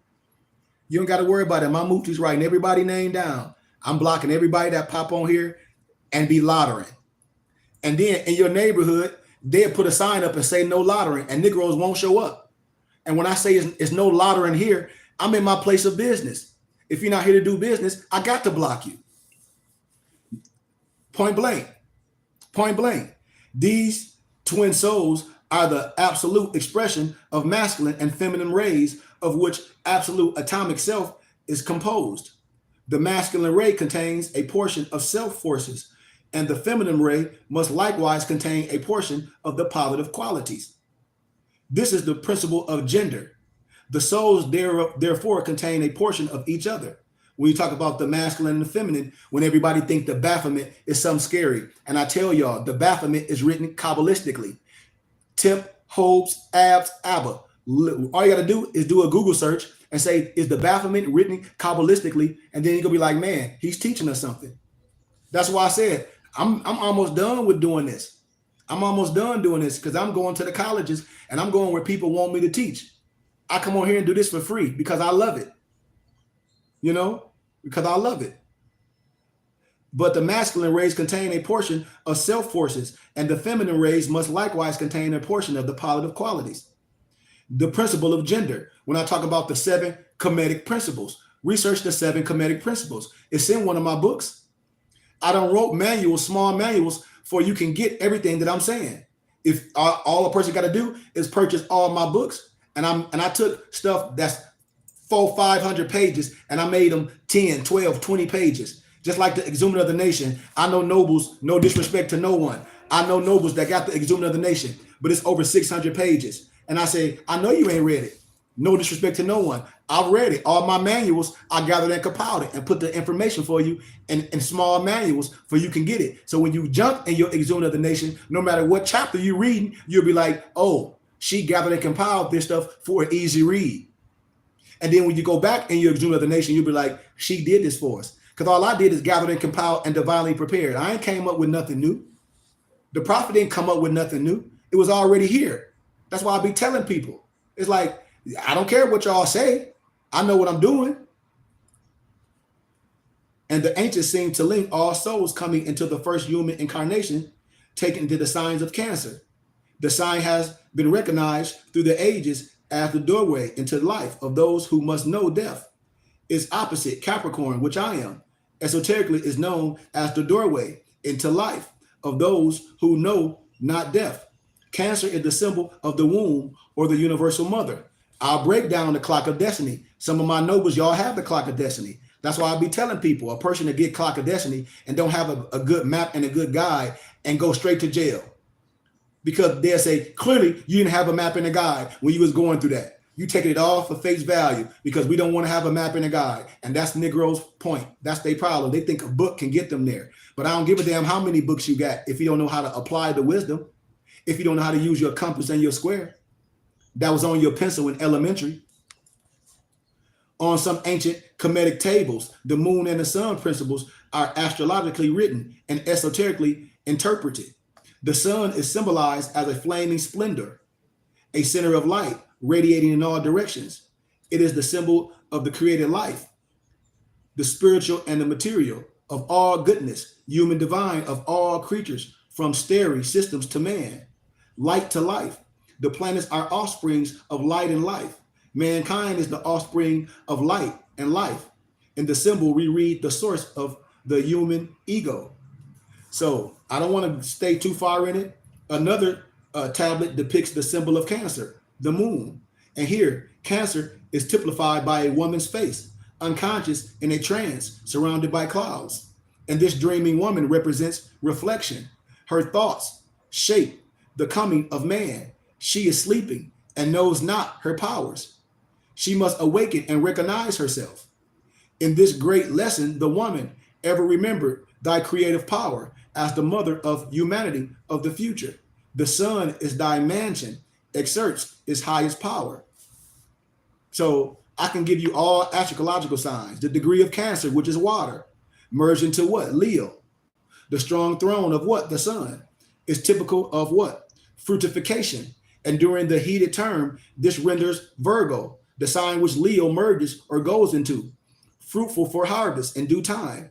Cancer is the clean and pure water sign and the favorite house of the moon, which rules 1, your mind, 2, your conception, and 3, the water. The moon's strong place is Cancer. The sun's strong place is Leo. These astrological principles are followed by the human sign, Virgo or celestial virgin. I wrote this in one of my books when I break down the 7 Kemetic principles, whose seed fructify and quicken. The water or the minstrel of nature was vitalized by the sun's rays. This caused the fruit or harvest to mature. Thus, the moon and the sun principle can be seen in the stars as well as in nature.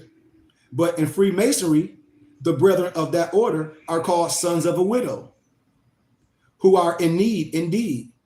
And it is stated that in the Bible that Haram Abith in Greek is Sharam Abith, but they had a jubilee and they killed him, the one that built Solomon's temple. It's a story, Jubel and Jublim and Jublim. See, the Mason's not going to tell you this. The master builder of Solomon's temple, Haram Abith, he was the son of a widow. That's what they say. Now the word Solomon is composed of 3 languages: Moorish Latin, Sol, S-O-L, S-O-L, or S-O-L-U-S from sun. Then you have the Sanskrit, the A-L-U-M, or the OM, the universe beyond the sun, mysterious, inexhaustible, infinite knowledge, essence of breath, life, everything that exists. With one is liberated, an Ethiopic, Amharic, unsetting sun. Woman is a widow because she has no husband, and all children entered the earth by the way of a woman. She is the grand architect, one who can build a temple, a 9 in 9 months, a male or female, without the sound of a hammer or the use of a nail. Solomon was ordered to build the temple without the sound of the hammer. Haran represents the fire of the sun principle within man. Within man, you know. Hey, you lost again, because all you got to do is read your ajana in your temple. That's why I be in your exuna of the nation. It's your ajana, which is your chakras. That's why I be telling people when they get on here and just be running off at the mouth, I gotta block people, because we always get into that arguing stuff, and we always talk things. And in Moorish science, you don't gravitate to one science where you miss the essence of the rest. I be telling people this, but that's what we do. We do that all day. When it's in your exuna of the nation, in the chapter when you read the ajana, it's in your teachings. Ajana is your chakra. So I know what because it's named something different. I be telling people, but we get caught up in the wrong things. That's what people, and this was a brother that was used to be part of my temple, and they get on here and just run their damn mouth because they upset. But we block all trolls. We block all trolls. We block all trolls and goofy Negroes, because they don't study. They jump on here and talk that stuff, and they get all their information from me. They get all their information from me because I know these Negroes don't study. It's right in your exuna of the nation. It's labeled under your ajana. That's why I be laughing at Moors. But they read other stuff from other people and they misinterpret things. And that ain't what the prophet said. Those statements is by other people. That's why I say this Moorish science is poor science, and it's a joke, because people be butt hurt. They feelings be hurt. And these be people that's been under my society. You be all great to them when they're there, but soon as you correct them, they get all personal and get they panties ruffled in the butt, and then they be afraid and fearful, and then they just start spewing up at the mouth. But that's what niggas do. Excuse my candor, but that's what Negroes do. All you got to do is study your exuna of the nation and go into your chapter of Ajani. You see what I'll be saying? And all my muftis know who that dude is. That's James Parker. That was a dude that was a part of my temple forever. But then when they get called out, when other people call me and they be like, man, you got to watch that Negro. He be on other people's page trying to say this and all that. And then when I check them and I check me and I say, I'm always going to check you. Because if you represent me, I'm going to check you when you're disrespectful, especially when you're disrespecting other people. And they're going to come back to me and tell me. I got the right to tell you that. And that's why the prophet said, if you don't want to abide to what we saying, go back to the state that I found you. But it's in your exuna of the nation. And if any of y'all nobles got it, like I was telling you earlier today, Brother Bash Bay, go into your exuna of the nation. It's in there. It's in the chapter talking about your ajana. Matter of fact, I'll give it to y'all for you can research it. Whoever got the exuna of the nation. What chapter was it? Let's see. What chapter was it? It was in chapter 15 on page 307. And then I gotta get out of here. Right here. It's called the third eye. It's called your third eye. And then when you start researching it, it's talking about your chakra. But you see how Negroes be butthurt. These Negroes got selective memory. You see how they be butthurt? They be butthurt. And you only get that from goofy Negroes. I know them all. And when they see me in person, they be scared like a chicken that been plucked. But they'll get on the internet and run their mouth. But they know what it is. They don't study. Yeah, man. That's why you don't gravitate to one science where you miss the essence of the rest. The prophet tell you this. And you was a more way before Noble Drew Ali. Noble Drew Ali just brought a little something to people. You got way more God, man. That's just like saying Michael Jordan didn't do this. So? What if I don't like Michael Jordan? Exactly, Noble Malik, your crown chakra. Ding, ding, ding. That's why I tell you, man, it's going to be people that look like you that confuse you. So I just wanted to give y'all that little bit, man, for y'all to stay in your science, stay studying, stay in your wisdom, keep your spirit right. Don't gravitate to man. I tell people to study, study, study, study, study, and don't worry about what some man said. Well, Noble Drew Ali didn't do this. Man, Noble Drew Ali didn't create the science. He created the Moorish Science Temple of America. This science is older than the prophet. Mathematics is older than the prophet. Using your compass and square is older than the prophet. These are ancient teachings. Noble Drew Ali just created the Moorish Science Temple of America. But I told y'all, Negroes, all they're going to do is act like this is Crips and Bloods and gangbang. That's Negroes' problem. I told you, we have a dilemma, a bad dilemma. And everything these Negroes know, they sat under my foot. That's the sad part of men. Instead of men giving homage, what they'll do is when they upset, that's what they do. They act out like a child. Instead of giving homage, instead of coming back and giving gratitude, they start acting out and they want to cause confusion. But I don't let nobody cause confusion on my page. I block you and I'll call you out, you know? And when you're doing for all these people, when you're giving these Negroes fezzes, when you're giving them literature, all that, and then when you cast them away and say, man, I don't deal with garbage, now they mad and upset. Go do your own thing. And that's what I tell grown men. Go do your own thing. Get your own page, do your own thing, and see who will rock with you and see who you are. Because all you got to do is put a clean glass next to a dirty glass. That's all you got to do. But I know these men nature. I know these men nature. That's what they do. They don't study. They watch YouTube videos. That's what they do all day. They don't have the aptitude. A lot of these people be Freemasons, which I already know. So that's what I wanted to share with y'all, man. So y'all have an amazing, amazing, and amazing, and amazing, and amazing day. Study your lessons. Study your lessons. Don't be getting caught up what no man said, because you was a Moor way before our prophet. I give honor to our prophet Noble Drew Ali, and I give honor to all the God men before Noble Drew Ali. I give honor to El Hajj. I give honor to Abdul Hamid Solomon. I give honor to Deuce Muhammad. These were elders before our prophet Noble Drew Ali. And Noble Drew Ali was inspired by these brothers. When you research Deuce Muhammad Ali, this man was an educator, had his own newspaper. So when people be talking about not to study this, what they're trying to do is stop your growth. And I don't stop your growth. I want you to take it farther than me. I want you to learn all the sciences. And in Moorish science, we don't gravitate to one science when we miss the essence of the rest. I just told people what Moorish science consists of: knowledge, order, rhythm, astrology, astronomy, and nature. But a lot of these brothers, their aptitude is a tittle. And they're not educated. It's a whole bunch of people that sit at home and getting Section 8 or getting welfare checks. See, this is what I know. And then they get their fares for me, and then they get on the internet and run their mouth. So I don't have a problem with it. I accept it all. That's why I say you got to be a strong man when you're doing God's work, because the only people that's going to throw darts at you is your own people. Your own people kill all great men. They killed Patrice Lumumba. They killed Malcolm. They killed the prophet. We've been destroyed by our own people. So I'm built for this.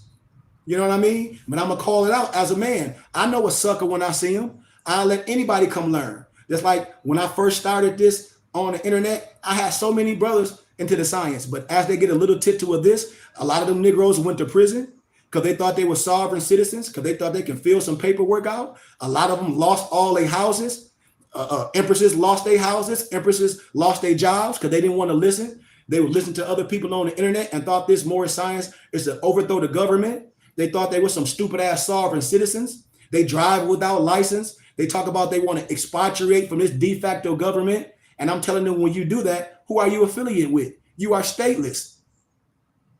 Then they get pulled over. They talk about, oh, I'm a sovereign citizen. And I keep telling you, ain't no such thing as a sovereign citizen. You would be in jail with the European militia, point blank. And when it all happens, then they won't come and say this brother was right, because that's what misnomer black people do. We so caught up in our ego, and they have pissing contests. And so what they do, they start accusing.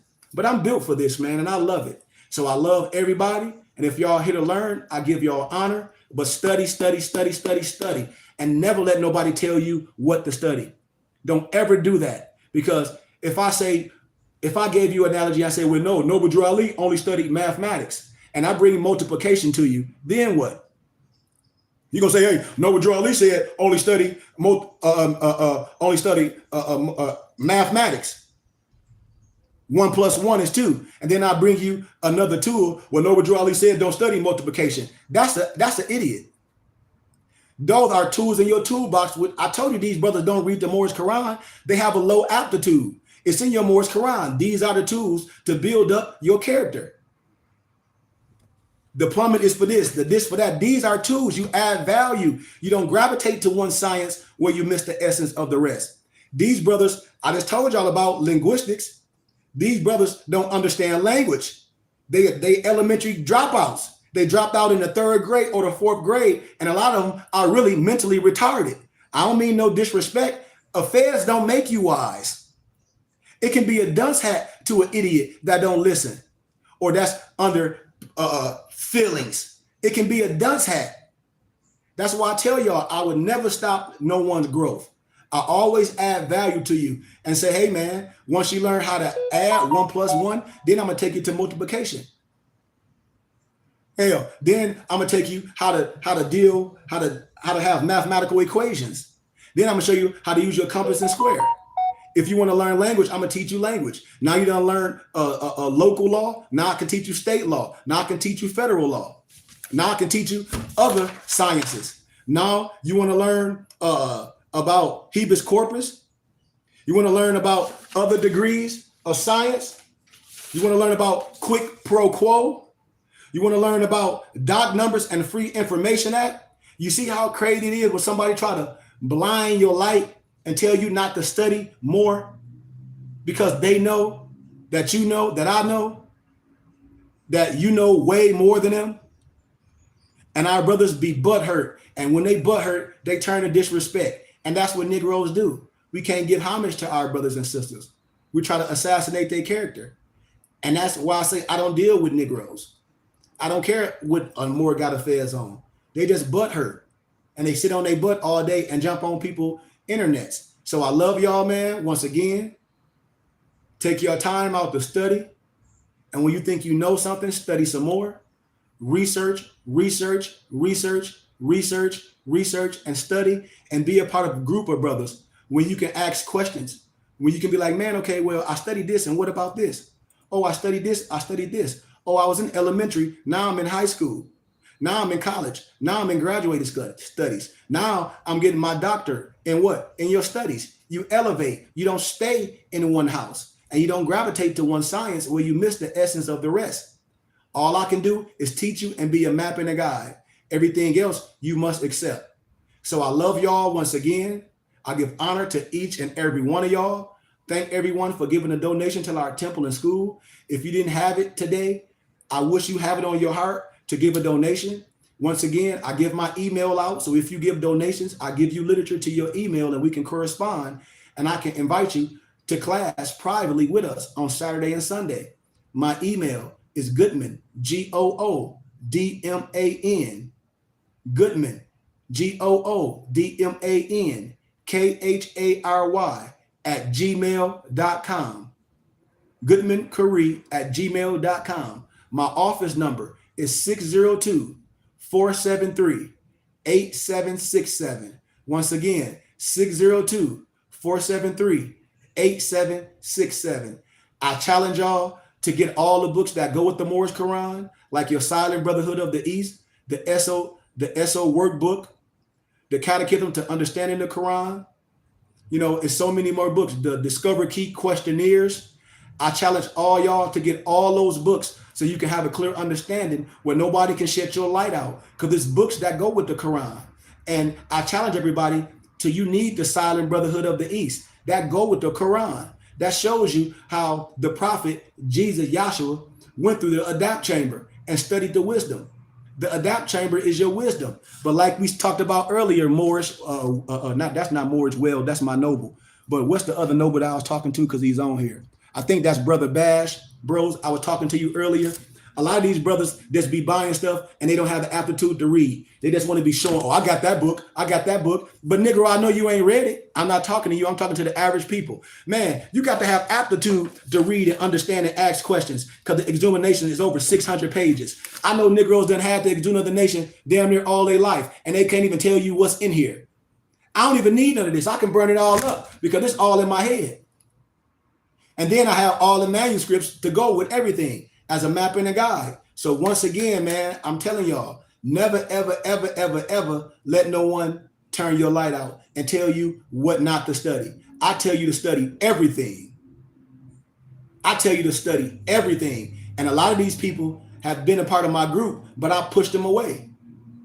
Like I tell my mom was asking me about a person the other day, Empress Victoria, about a certain person. I said, Mom, that person was a part of my society. That's from Flint. They be butthurt when we be working out and we say, why you can't work out? You be throwing up and all that. These people have been a part of my society. But I say, I'm confident and I'm sure in my abilities.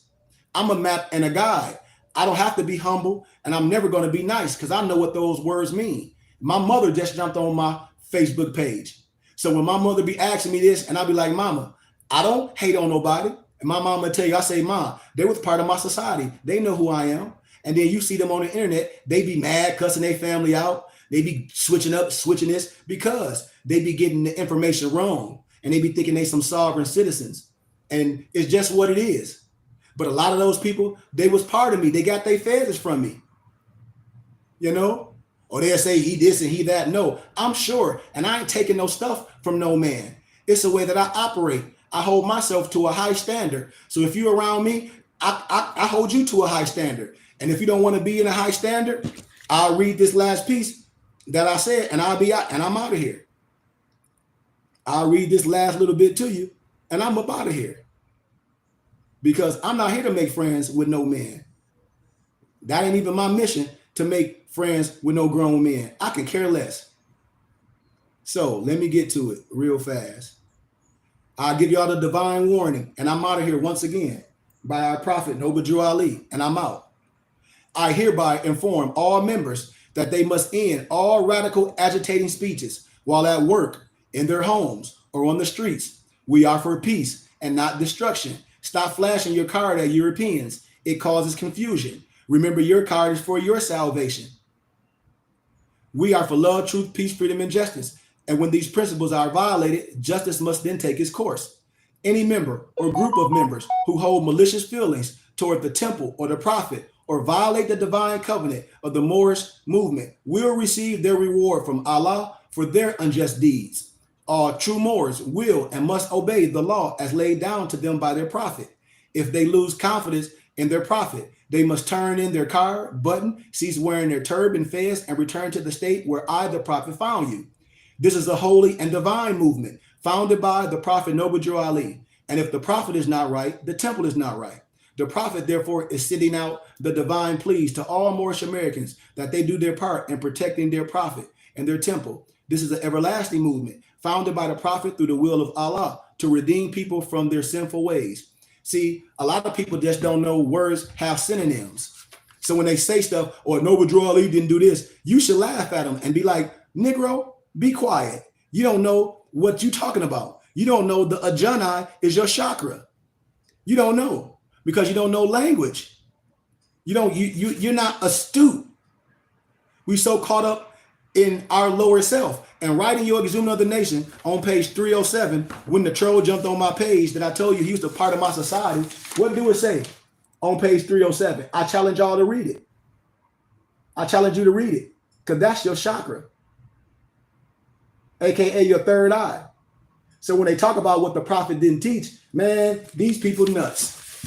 And I told you, we don't gravitate to one science where we miss the essence of the rest. On our ID cards, we obey all the laws and the prophets, Buddha, Jesus, Yahshua, Confucius. So if that's the case, why would somebody tell you what not to study? That means they limiting your understanding. So once again, do anybody got any questions they want to ask? I'm getting ready to get out of here. My noble said, man, forget them trolls. He said, man, that goofy Negro was on my page just running his mouth. And then I asked him, well, did he know you? The Negro lied. Because that's all they do. And he was like, I see they butt hurt because you tell the truth and you don't play. Exactly. And when I was a child, I played. I act like a child. I'm a grown noble now. I don't need no friends. Even when I travel places, I don't care because you got a fez on. Don't mean no difference to me if your heart ain't pure.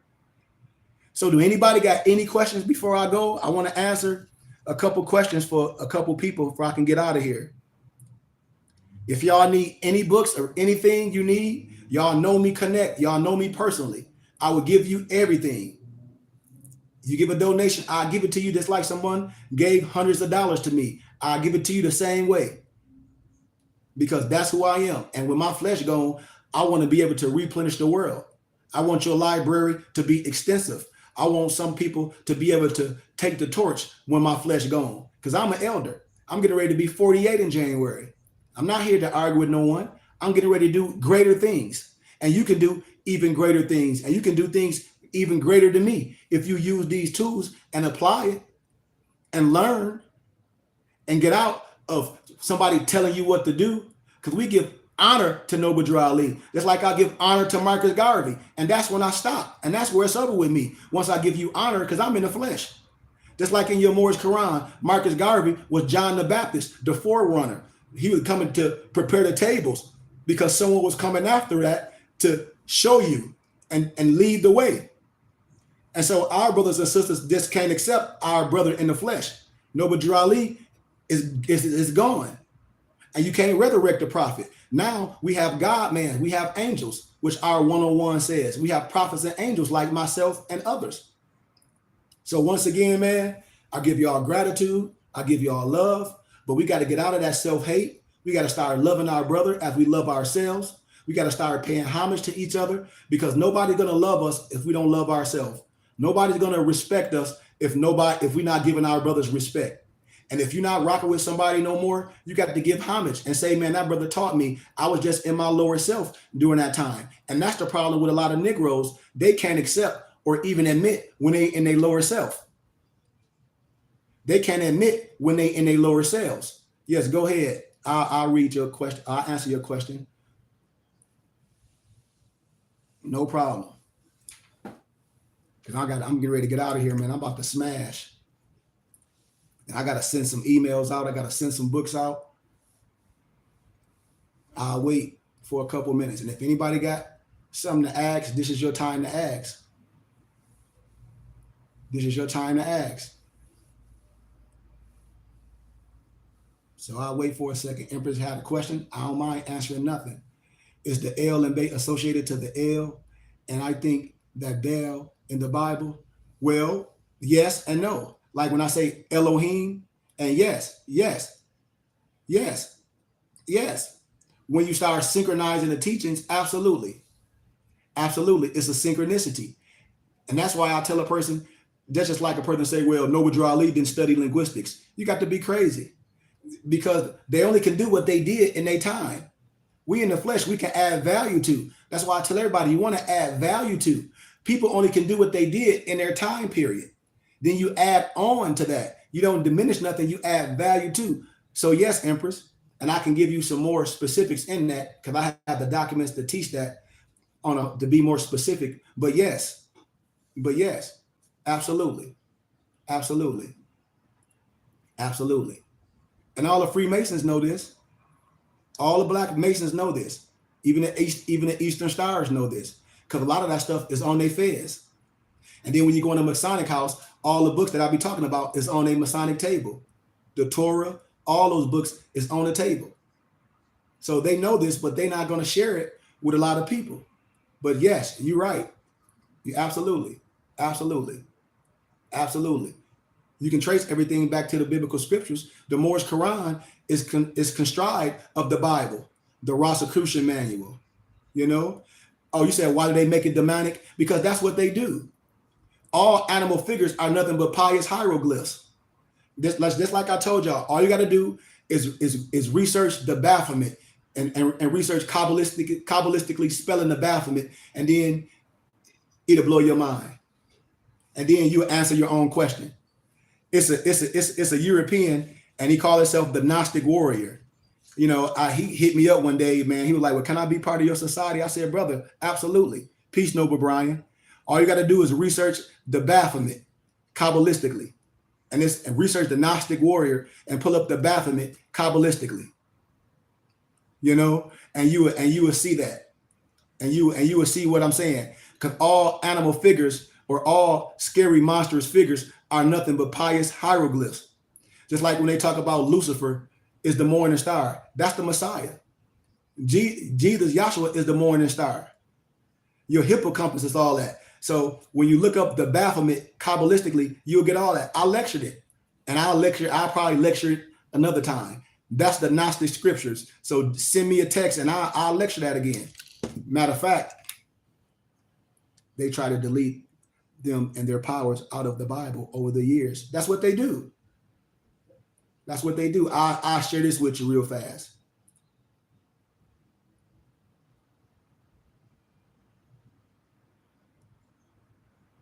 And I'll show you where it's at. I'll give you all this little piece.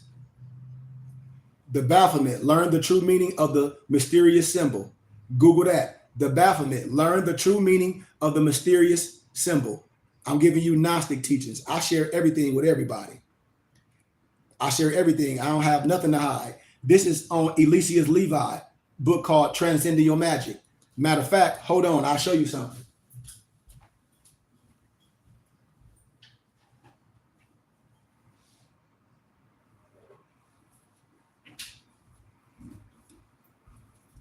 This is how I know when a lot of Moors, they light be a title. Noble Drew Ali studied Zoroastrianism too.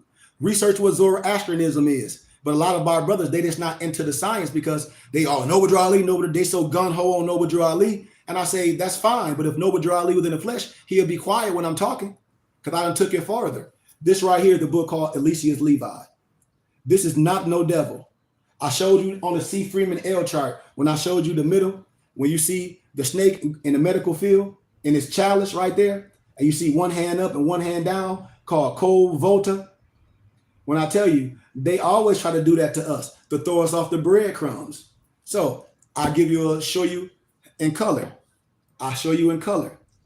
It's the male and the female. I'll show you in color.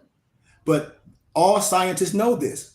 That's why I'll be laughing at everything. All animal or scary figures is nothing but pious hieroglyphs. That's all it is. And a lot of people just not initiated to the power because they think you perverse. Remember, I give y'all this little tittle and I got to get the hell out of here, man.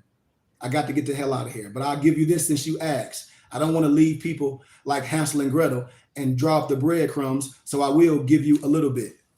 Eliseus Levi wasn't nothing but a transcriber. So when you talk about the Aquarian Gospels and they try to say Noble Drew Ali got it from the Aquarian Gospels, no. Eliseus Levi was nothing but a transcriber. You know, it's nothing but a transcriber. You know, you said, I have pictures of her status and proof of how she helped the world. It makes me want to know why they don't want to know. Because they always do that. Remember, in the Bible, Sophia is the feminine spirit of wisdom. They try to erase Tamara and Ruth and in the Bible. That's the Negro gospel because they deal with the man stuff. They deal with the man stuff. And it ain't that. It's man, woman, and child. It's man, woman, and child. But I'll give you this little bit, sis. My head with oil, my cup flows. Surely goodness and love will follow me in the days of my life, and I will dwell in the house of the Lord forever. So I'll give you this little bit. What I just read was Psalms 23. It's the Psalm of David, who is Temohp Ab. That's Baphomet spelled backwards. That's Baphomet spelled backwards. That's Baphomet spelled backwards. That's Baphomet spelled backwards. Psalm 23, when I break down the analogy and the symbology in Psalm 23, is David, who is the Temohp Abs, the capital TEM space OHP space AB. And when you spell it backwards, that's Baphomet. That's the temple, omnium, homnium, pass, Abba. Temple, OMNIUM, HOMINUM,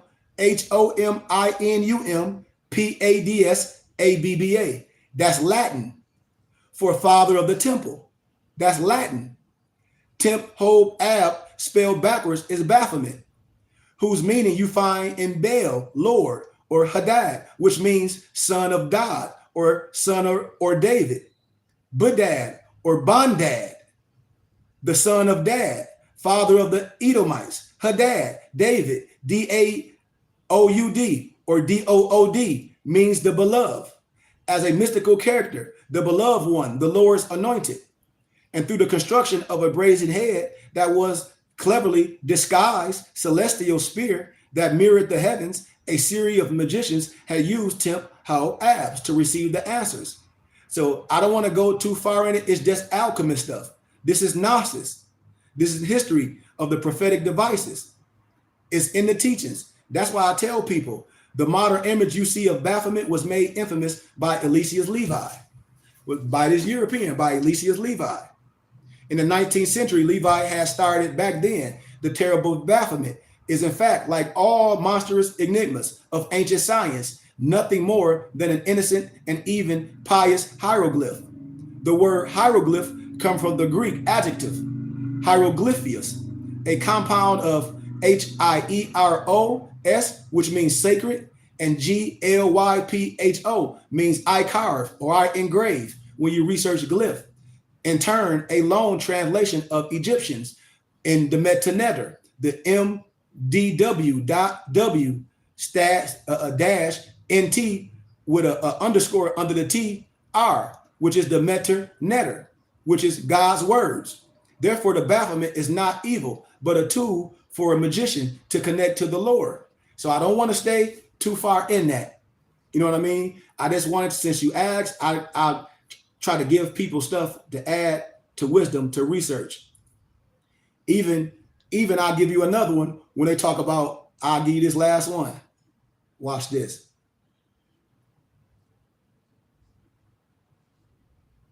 I'll give you this last one.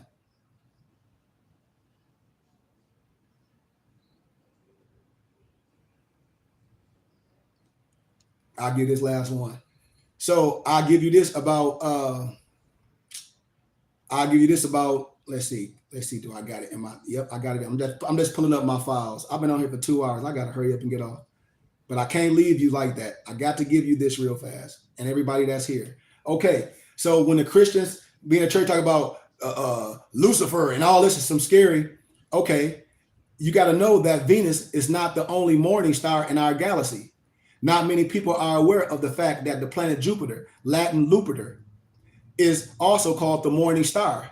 And in this morning star that is spoken in the Bible, Venus is not the true morning star of mythology.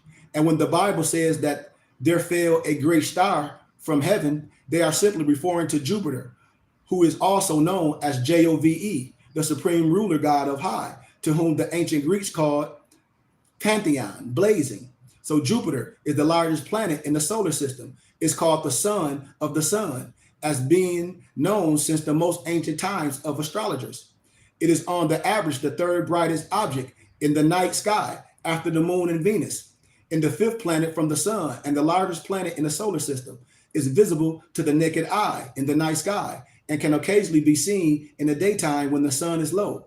So ancient astrologers have always associated Jupiter with the birth of the king and Venus with fertility. That is why Jupiter is called in ancient mythology the king planet, father of the sky, father of God, and Lord of heaven. Stay with me. This fact is paramount in understanding the planet Jupiter for thousands of years have always been associated with the birth of kings and is the star in the Bible of the Magi, of the star of Bethlehem. In the Samaritan text, Jupiter is called Mula Batter, Mula Batter, called bright sun star, and also called Nibiru, which simply means ferry boat or the cross. The childbearing Jupiter was common subject of the artists of the Hittite people. They was called the Eruskins. So Jupiter, the morning star, aka Jesus, Lucifer. Jupiter is not only the king planet and the Lord of heaven in the as above, so below, is also the morning star, the blazing star, and the star of Bethlehem. A lot of people just not in science, Empress. When I break things down, when I break science down, when I break science down, and somebody gonna tell you not to study this because they're not an adept, they're not a philosopher. I'm gonna give you all the tools. So let me finish this, and I'm out of here. It is also the morning star, blazing star, and the star of Bethlehem of the Bible. The brightness of the morning star can be the best seen in December and January, right around when we celebrate the birth of Jesus Christ, who is the King James Bible. Both Jesus and Lucifer are called what? The bright morning star, or the morning star per se. For example, when you see Jesus or Yahshua call himself the bright morning star in Revelations 22:16, I, Jesus, Yahshua, have sent my angel to give you this testimony for the churches. I am the root and the offspring of David and the bright morning star. And it's also applied to Lucifer, where we see the term appears in the context of the oracle against a dead king of Babylon, who is addressed as Hillel ben Sarah, rendered by the King James Version as O Lucifer, son of the morning, and by others as the morning star, the son of the dawn. Jupiter is the Egyptian god of Osiris and the Babylonian god Marduk, Marduk. You will also find that Jupiter is also symbolized in the Egyptian mythology as Osiris, who is the god of water and heaven, and also after the Roman conquest of Egypt by Augustus Caesar, where Osiris had morphed into the god Jupiter Ammon. Remember, you see in your hippocampus the Ammon. Osiris is the later Egyptian successor to the Babylonian god Marduk, Amarduk, and Marduk, whose original character is also connected with water, vegetation, judgment, and magic.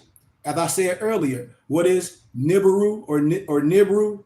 Marduk is just a code name or a nom de plume for the planet Jupiter, and is also called Nibiru, Nibriu, or Neberu by the Samaritans, which simply means ferry boat or the cross.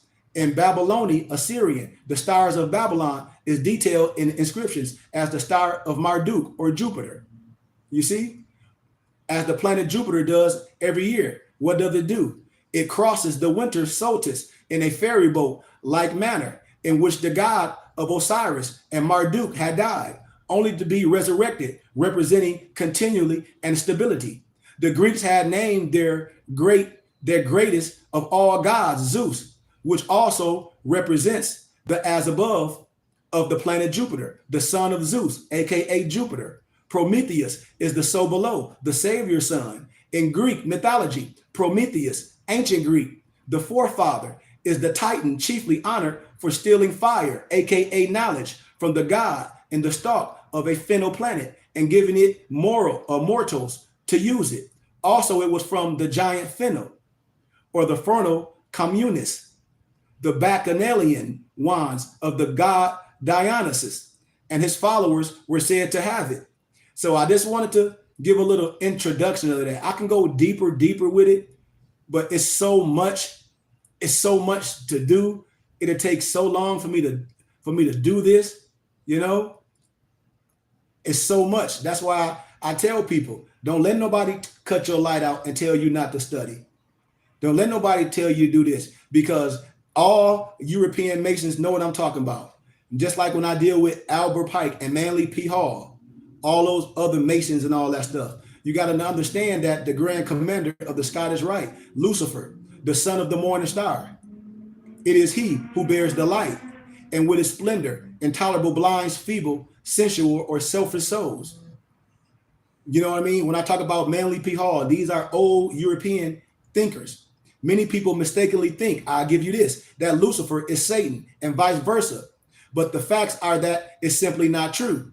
This misinformation, conspiracies, and lies have been promulgated to our people through many books and movies. The most people equate Lucifer with Satan or evil. And hopefully, I want you to have an open mind and will get you past propaganda. You know, if you are questioning who Lucifer is, the answer that you will find often depends on who you speak to. But you must speak to adapt that have no biasness. So I'll give you this little tip too as well. When 33-degree European Masons, they tell you this, like Manly P. Hall. The word occult simply means hidden, which the whole point of misinformation that you will find for the true meaning of Lucifer. You know, That's common knowledge. However, due to countless misinformation. So, for the smart researchers, you come to an understanding and this simple fact that in order to find the light, you have to uncover the truth, which is buried at the bottom of the lies and hundreds of years of church, government, and ignorant human propaganda. The real story of Lucifer is no difference. You have to perform some fact checking of our own, like you are doing right now with me, so that we all can get to the bottom of the disinformation. Remember, in the occult, Lucifer is often referred to as the morning star. In the Bible, you can find the same exact reference to Jesus as well, who says in Revelations 22:16, I, Jesus, angel, give you this testimony for the churches. I am the root and the offspring of David and the bright morning star. Fact check me. You see, just as Lucifer is known as the morning star, Jesus also called himself the bright morning star. And as I stated above, a European 32-degree Mason, because they all going to agree with me, his name is Manly P. Hall. Lucifer, in the form of Venus, is the morning star spoken of in Revelations, which is to be given to those who overcome the world. And the rest assured that Jesus, Yahshua, and Lucifer are one and the same, which become clearly evident to those with an eye to see the true light amongst the darkness in which we live today. The reason that both Lucifer and Jesus can be considered one and the same is because of an often little understood chemical compound that's hidden within each of our DNA. And in your DNA, all of us have what? Phosphorus.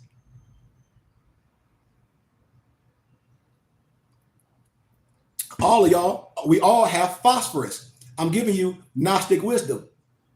Phosphorus is essential for life, and the phosphate is a compound of your DNA, your RNA, and your ATP, and also the phospholipids that form all cell membranes. Simply put, without phosphorus, us as humans would simply not be humans because consciousness and our spiritual energy would not exist. And it's through our DNA, which contains phosphorus, that we become conscious to the world and who we are in order to live in the light. Hence, Lucifer is really just an allegory. I told you the Bible is written in allegory, parable, and symbology. So Lucifer is just an allegory to describe phosphorus, which resides in our DNA. The literal meaning of phosphorus, Phosp dash Horus, Horus. Lucifer is the light bringer. It's all in your Egyptian teachings. That's why I tell people, I don't care what nobody say. You can follow Noble Drew Ali. With that, I give credit to Noble Drew Ali. I go beyond that. I'm an educator. I'm a philosopher. I'm an adapt. I'm a Sufi. I go way beyond what some man tell me to teach. That's why I got my own school. We the Burning Bush Tabernacle Science Temple and School. I told y'all, these Negroes play Crips and Bloods. Phosphorus, Greek phosphorus, a name meaning light bringer. You got to understand this. Phosphorus is Greek. Remember, the Bible was written in Koine Greek. So phosphorus is light bringer, is the morning star, which is the planet Venus. In the morning appearance, another Greek name for the morning star is Heophorus, Heosphoros, which means what? Dawn bringer. And the Latin word corresponds to Greek phosphorus is Lucifer. These is facts. When I say no one can get me caught up in linguistic apartheid, I study language. I study etymon. That was my undergrad in academia. The Latin word corresponding to Greek phosphorus is Lucifer. It's used in its astronomical sense, both in prose and poetry. And the Latin word Lucifer corresponds to, was used as a name for the morning star, and thus appeared in the Vulgate.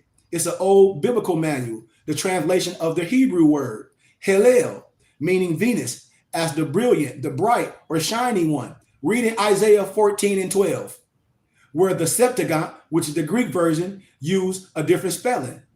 It's all in Masonic symbols. When you see the checkerboard, that's why I be laughing. A lot of these Negroes be Freemasons and they be mad. I'll say, man, I'll shut your light out. Light out means I'll show you everything. I'll show you everything so you can question the people that have been lying to you. Venus is the bright morning star and is currently the focal point of the eastern dawn sky. That would be the reason why you will find that all Freemason lodges face the north and south. But when you walk into the lodge room, you're symbolically facing the east. And all Masonic rituals are performed while facing the east in preparation of the sun of the morning via what? The dawn of a new day under what? The light of the morning star. Even the Sphinx. I can show y'all so much. Even the know thyself. But I don't have time, and I've been going for a minute. But I have all this information for y'all. That's why when I teach with my Europeans and I lectured in college, they say, man, this gonna fall on deaf ears to your brothers and sisters because all they gonna do is argue. And you a light bringer, you a teacher. So that's why I stay in my lane. That's why I stay in my lane. And that's why a lot of our own brothers and sisters be upset. Why? Because they don't admit that they only have a tittle of wisdom. And they come around and try to get something and then try to build their own and they get destroyed. It ain't for you to build it, it's for you to add value to and give homage to a teacher and take these teachings and save yourself. This ain't about that. That's why I say all Negroes gonna be upset with me, especially if they call themselves some Moorish American because they gravitate to a man. I give honor to Noble Drew Ali, but I'm in the flesh. I take it farther. I give honor to my other teacher, Dr. Henry Clifford Kinley, that all my mufti study. When I show you that man is made in the image of Elohim, all my old other texts. I have teachers. I have old manuscripts. I have an upbringing. My mom is on here, you know?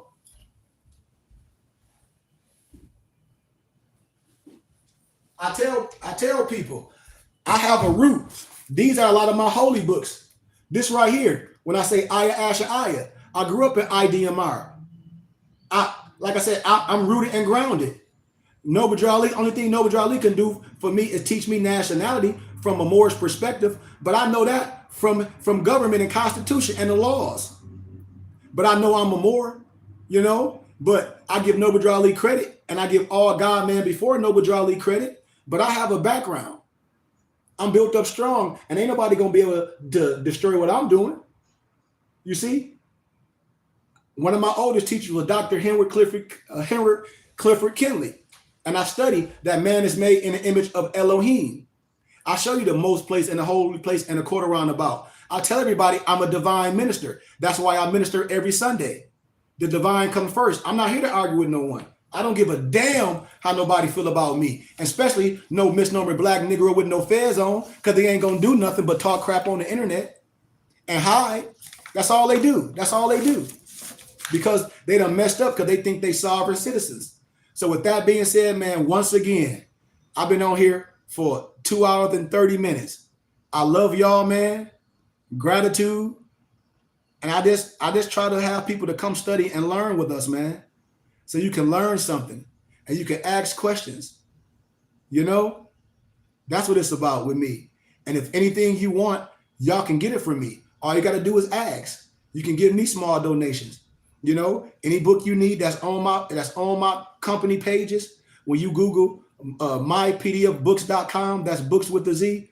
Whenever you Google bindedbooks.com, I'm the source. I have everything that's on those pages. I have them all. And I can give them to you for donations. I do want you to frequent our companies, but when you're dealing with me in ministry and when you're giving donations, I'm going to give you something back because I give honor to people that take time out their day to donate to our school. I'm going to give you something back because I'm the source. I have all the manuscripts. I have all the books. And I give them to my people for donations when y'all deal with me. So once again, man, this teaching gonna be like Inspector Gadget because I was all over the place. I'm not gonna share it. I'm gonna delete it. You know, on Inspector Gadget, when it says this message will blow up in 10 seconds, I'm gonna delete this. And then I'll come back systematically because I don't like to give my attention to trolls and to Negroes that be a part of my society and they butt hurt and they be looking like chumps instead of giving homage. They be wanting to disturb things. So I'm gonna block this. I'm gonna delete this. But anything that y'all want to know systematically, y'all come and holler at me. Any books y'all know, I'll give it to you for small donations. I love y'all, man. I give everyone gratitude, peace, light, and illumination. I love you all, man. Peace.